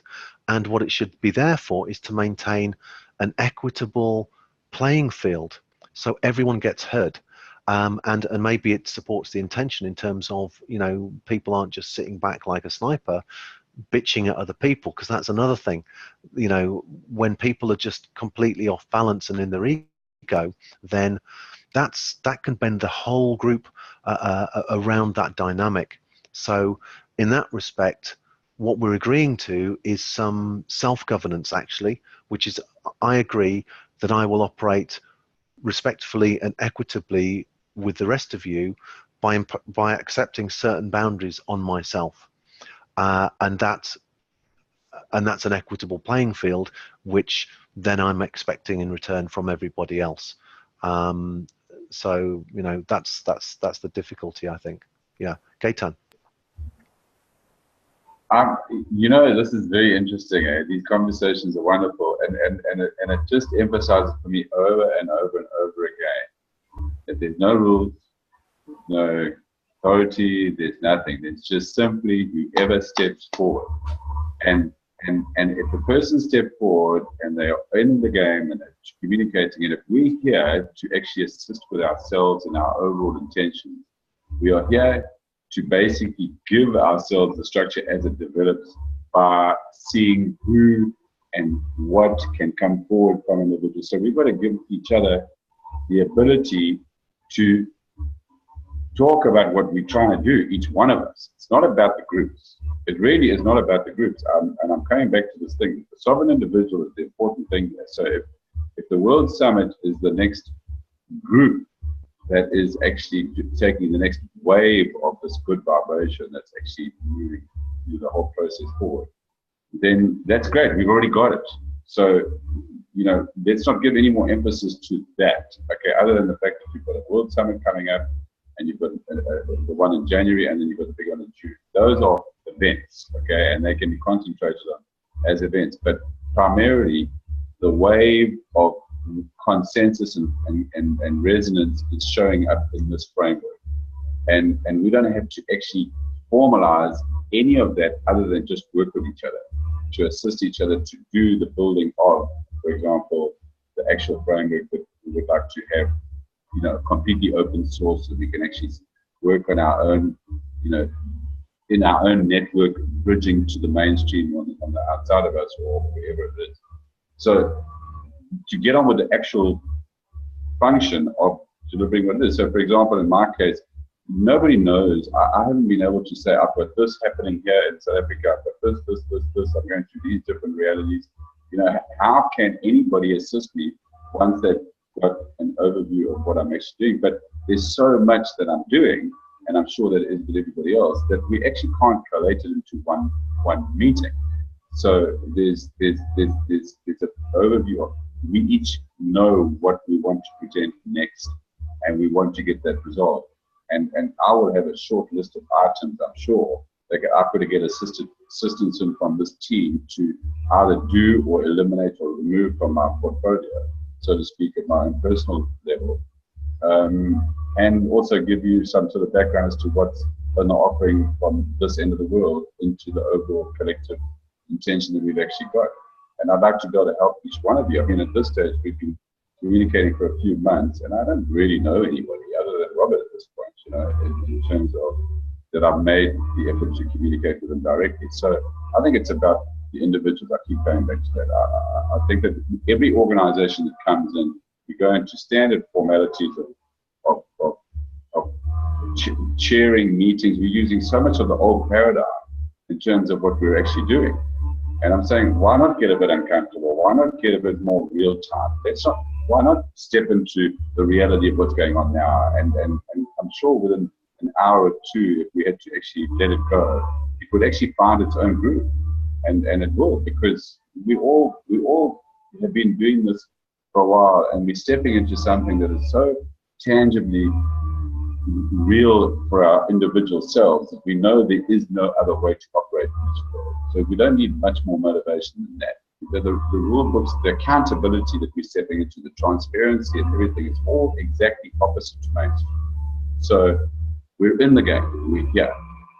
Let's help each other drive ourselves into the resonance that's expanding between ourselves, that does feel warm and fuzzy all the time, and that we do feel this expanding dynamic, that people can actually warm into the warmth of it rather than accuracy of it or the professionalism of it or whatever. Let's make it so real that it's actually the truth and it's clear. And that's what people want, is reality. They want a reality check. They want to know that they're supported in this madness they're feeling.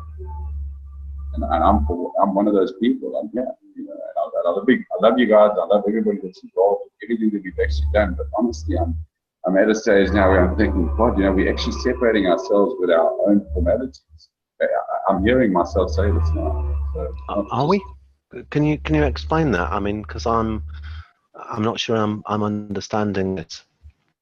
Well, you know, we're still sitting in the mind. We're still sitting in this paradigm of duality. Okay, we still have a viewpoint on it. Now, if we're actually sitting in the reality of the clarity of now, we're in an attitude. We're doing something. We're not thinking about it. We've got no caution. We're just stepping right into the game. And it's very different. It's another paradigm completely to actually be expressing from inside out as opposed to from outside out. So we're in the mind still, and it's the mind that's got all the caution, and it's got all the formalities, and it's got all these things that, if you look at a baby, for example, a baby doesn't think, it just moves around, it operates, and it makes things happen, but it hasn't got the maturity to recognize certain things. And we've got that. We're doing the baby thing a second time, you know, being alive. And it's very different. It's about it's about having the party now. It's a mini party every time we get together. It should be a total reality of relaxation, supporting ourselves out of the madness of this. And the people will very quickly, I think, if we have that sort of get to know, it's basically just getting back to socializing, getting back to a lifestyle that we actually wanted to create for our lives in this world as a society. It's a new lifestyle. It's a new way of doing things, completely. It's a new way of being and everything. It's actually completely inverted as opposed to external. It's that real for me. I'm here. I'm so present. I've got nothing else to do but everything I'm doing right now. Beautiful. But isn't that? I mean, to me, that sounds to be in the head, in a way.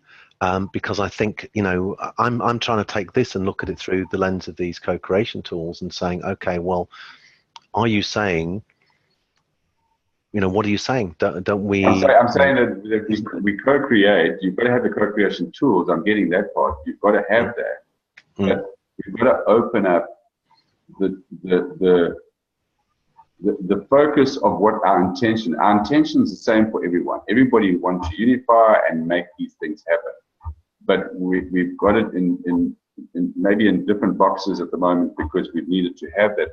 Maybe we've got to the point now where we need to just converge all of this into one set of meetings so that it's not 3 different meetings in a week or 4 different meetings in a week. It's 4 of the same meetings. So you get a whole lot more stuff. We straight away circumventing time.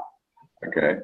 So there's little tricks we can actually use to converge ourselves into the next levels of what we're doing or the next place of how we want to operate. If we're at this stage now, then I'm seeing the same role plays in a lot of the different meetings. And I'm thinking, okay, this is, needed up to now, but can we just move forward and actually say, all right, start talking directly to the individuals to actually who have an ability to actually assist you in what you actually bringing forward towards this group dynamic. And I don't want to call it specifically World Summit because there's a whole lot of different groups here. And it's not just the World Summit. We've created a lot of things, each one of us. And all those little pieces are jigsaws of the group structure. But then we're also individual jigsaws of the overall big picture. And the only thing we have to do, quite frankly, I think, is to collate ourselves into the organization that we already are and discover that in hindsight, and that was our intention. So the thing will match up. It's beautiful alchemy. We can actually just decide it's done. We don't have to actually try and market this to anybody. This is something people get drawn to. It's electromagnetics. If it's working, people come to it. Marketing is absolutely very mainstream. It's very mainstream. Well, yeah, I guess. All right, I'm looking at that in 2 ways because I know you're absolutely right. Because we use the quantum manifestation meditations. That's all about setting a frequency, and all the rest of it.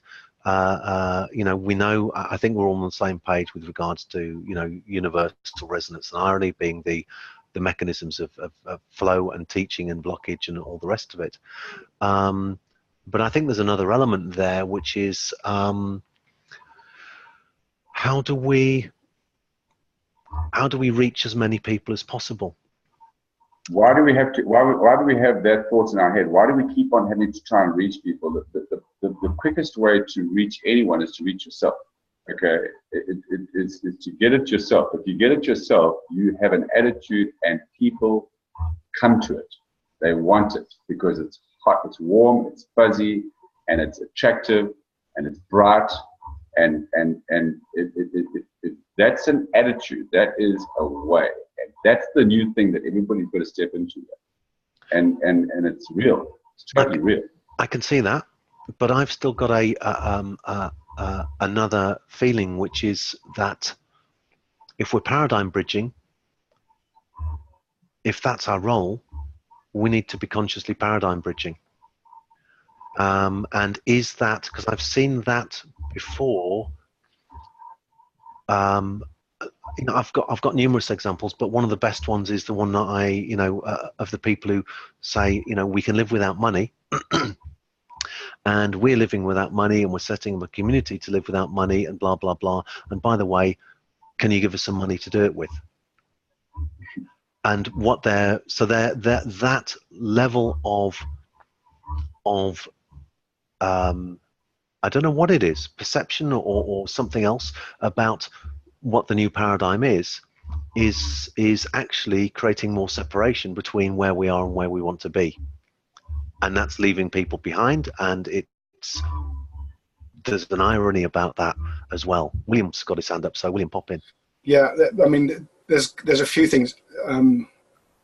Gayton mentioned communities that have got themselves into trouble, and Findhorn is a very good example. It's worldwide renowned. Everyone goes there for a retreat and and they have been arguing about the color of the carpet in the reception lounge for 10 years. It's only one example, but so that's just it's an aside. It's one of those that you're not supposed to say. You don't tell people, that's a secret. If I go, William, I'm going to raise that immediately I arrive and see what the reactions are. Not about the process, but about, my goodness, how did you come to this conclusion about the colour of the carpet? I've heard it twice from 2 different people. So Great. it could just be apocryphal, and it could be. That's classic. Yeah. Because they want to reach consensus. I've got people on my property. I've got 50 illegal occupants. I've got court cases. I've got people. I'd be interested to know if it's true. Stayed on my properties, etc. And I promise you something now. I am more alone in my effort now than I ever have been, because I have to stay so focused and so sharp and so available to facilitating myself out of this mainstream bullshit that I'm caught up in, okay? Because I'm actually bridging so much that I actually became vulnerable. And that's what I've experienced, is that there's a halfway point. We are the bridge, individually. I'm the bridge, is recognizing that you cannot work without money in a moneyed system, okay? But you don't have to see it as money, you just have to see it as liquidity, which is a very different model for us. That's very cyclical. So, so understanding something, then you can actually bridge it.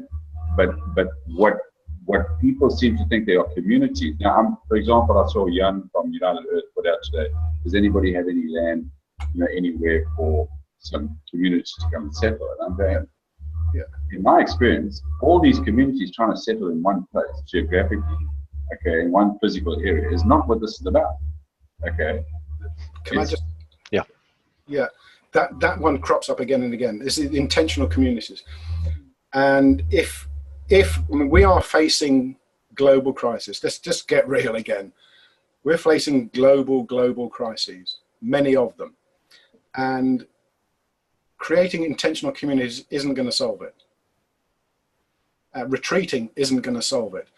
And there are parallels. If you go back through history, and there's a chap called Glubb who examined the empires, and there's a cycle. There's the pioneers, there's the agrarians, there's the technologists, there's the intellectuals, and then there's decline and collapse. And then it's repeat. And we are at the stage now, we're in decline and collapse, and people are looking at being pioneers. Well, where? It's not possible. We have to change. We have to undo 10,000 years of fuck up. And that's not a trivial task. Now and like Gaitan, I'm in a very strange place. I've isolated myself in many ways.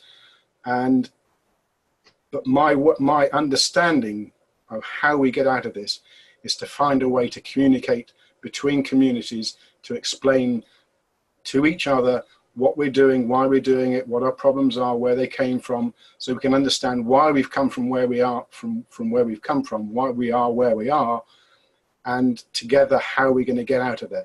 And to do that, we need a common language. Yeah. Can I just comment on this, please, because that's so important what you just said earlier. And I promise you something now, it all comes down to the narrative. Okay? Yeah. What's the narrative? Yeah. And that narrative has to have a thread that is continuous, and it has to have everybody involved in that thread. And that is media.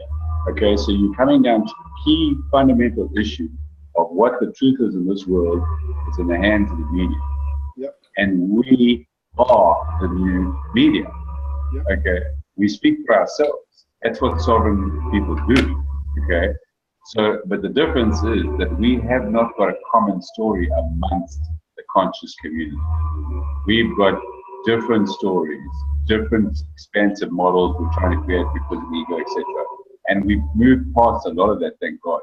But we're at a stage now, hence what I'm feeling in the World Summit, is that there's a lot more resonance, there's an incredible amount of now we actually are literally breaking it down. And I think that's the most exciting part about where we're at. So I'm saying that the only way we're going to actually get our narrative heard is by actually stop being polite about it, but at the same time come through resonance. So we've got to come through with a strong media aspect. We've got to have us all endorsing the one common issue, which is our reality is not what everybody thinks it is. We know that our actual reality, could be very different if everybody understood what we understood. Yeah. Now, most people are still looking for that answer and they're not going to get the answer because nobody's shouting it loud, or nobody's got it succinct into a voice of voices that's saying yes, yes, yes. You know, resonance.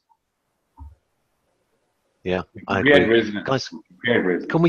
can we try and, there's quite a few more things on the list, but one I think we can deal with actually very quickly, which is potential for presentations of other models of governance. And there's a list there, and I know Raymond Powell, and he's very, very smart and interesting guy. What I'm feeling is, you know, the simple solution is we just need a process here. So, and the process is, okay, I'm going to suggest something, that we have like a paragraph or a few bullet points. This is what I'm dealing with. This is what I'd like to present. And then we take it from there, because one person who may be able to help to bring us another dimension of what we're doing, I know from my own view, is Raymond Powell, because he's a blockchain developer, and he might be able to help us to look at this in a different way, scale things and develop them and stuff like that.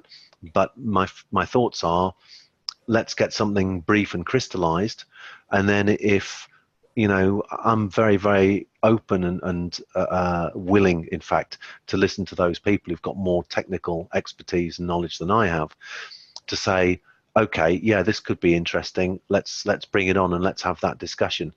And with regards to the other ones, then, you know, Greg Castle's got a document. There's another governance model and stuff like that. You know, my suggestion is, whoever's interested in looking at those things, we look through them.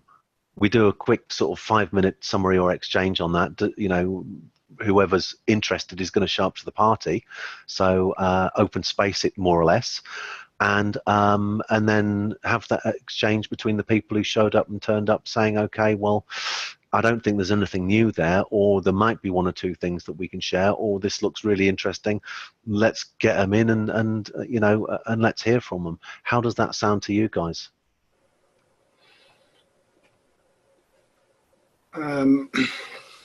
I've spoken, had a long chat with Raymond about this, and he has his model. He wants to do his model, and it involves Bitcoin or some sort of cryptocurrency, which there was some disagreement. You know, some points which I didn't entirely agree with how he was thinking, because he was recreating the old capitalist economy but in Bitcoin or cryptocurrency, which it rang alarm bells with me. But that's another. And the other ones, and they're most of them are. Was that Holocoin or Holochain that specifically that you were talking about, or was it? It's on the Holochain, yeah. But it's on Holochain, but as a way of personal identification, which I think is probably going to be needed somewhere along the line.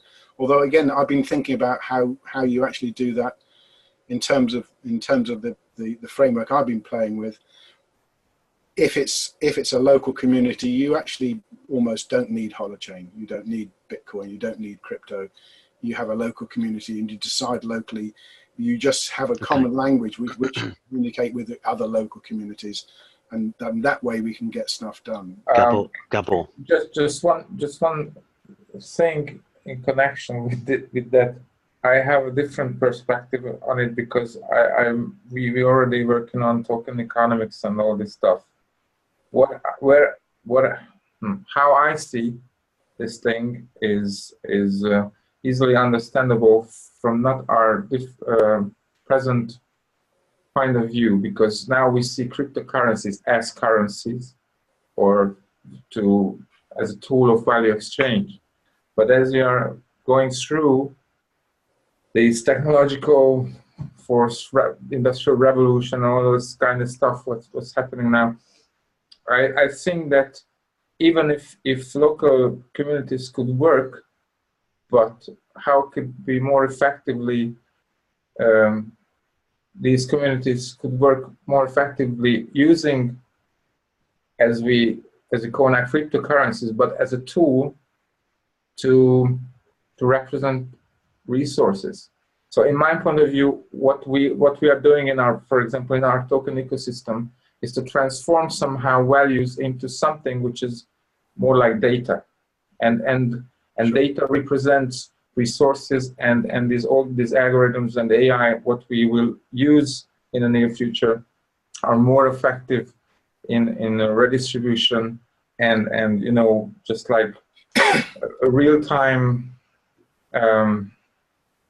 monitoring where are the resources and where needs resources, and you know, I know like energy and food and all this stuff. So it's I think cryptocurrencies is a forerunner of something which will be data in the future, and that's how money will disappear, because machines in resource-based economy will communicate on these platforms using this kind of measuring tool, and that's it. So it's just one. Yeah. I have, again, I think I said I had reservations about that. The problem with tokenization, any value-based, even if it's resource-based economy, you still have equivalence. Now, if you look back with how we used to do it, we had no way and no reason to hoard, because stuff went off. And the only economic model I've seen which actually prevents that is negative interest rates.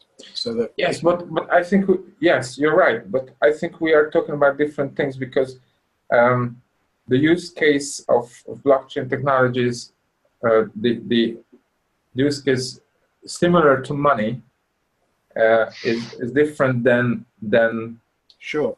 It's the I see it as the intermediary stage. There's yes. For me, there's three stages. Yes, and for example, I think in the future, and just like in the past, we need some data to measure what we have.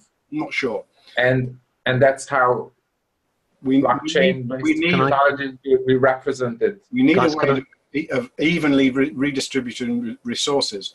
But if I have enough food and I have enough sustenance to survive, why would I need to do anything else apart from because others don't have? So if we all have, if we have equal redistribution, then we have that situation. It's hypothetical.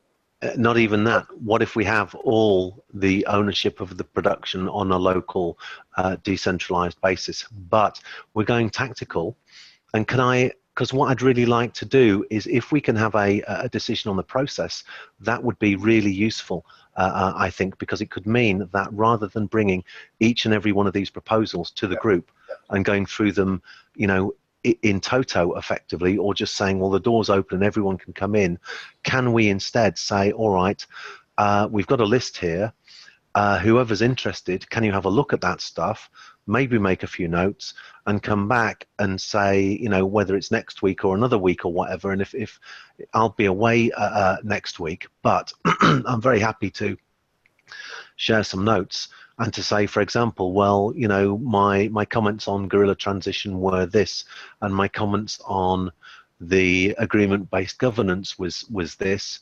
and you know, and just so we're all, you know, whoever's there and has done the homework is up to speed to say, all right, is it going to waste our time, frankly, to hear a presentation on, you know, whatever it is, because we've already got it, or we've got the essence of what we want.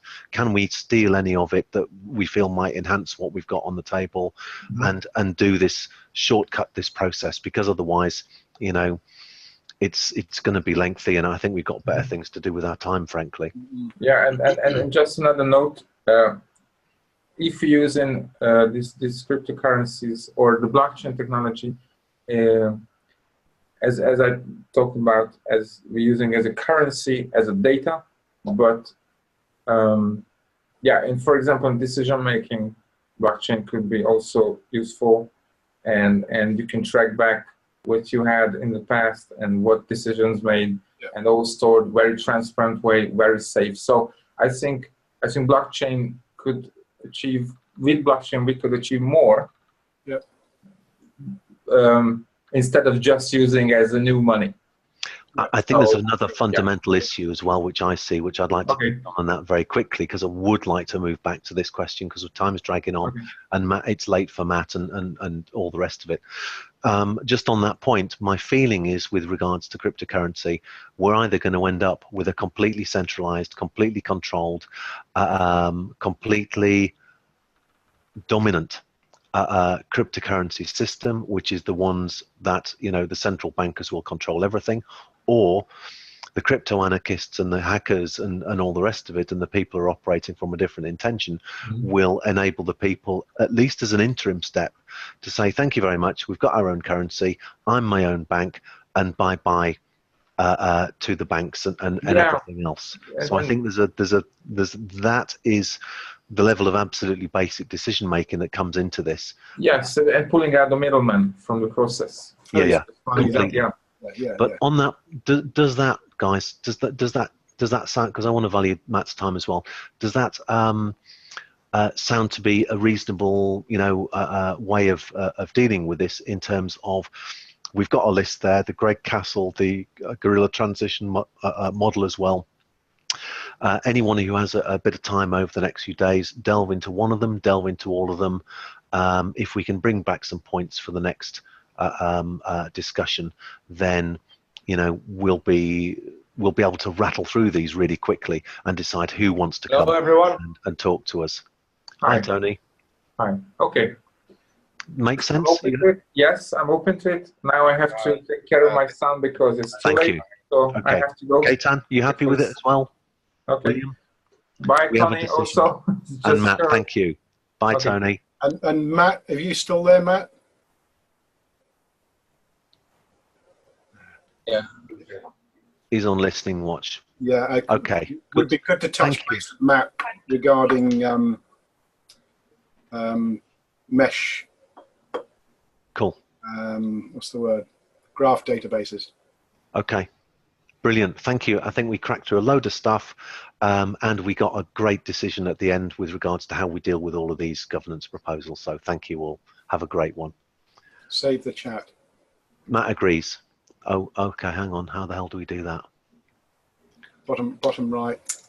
I've saved it if you need it. Great. Thank you, William. Take care, folks. Have a good one. Bye for now.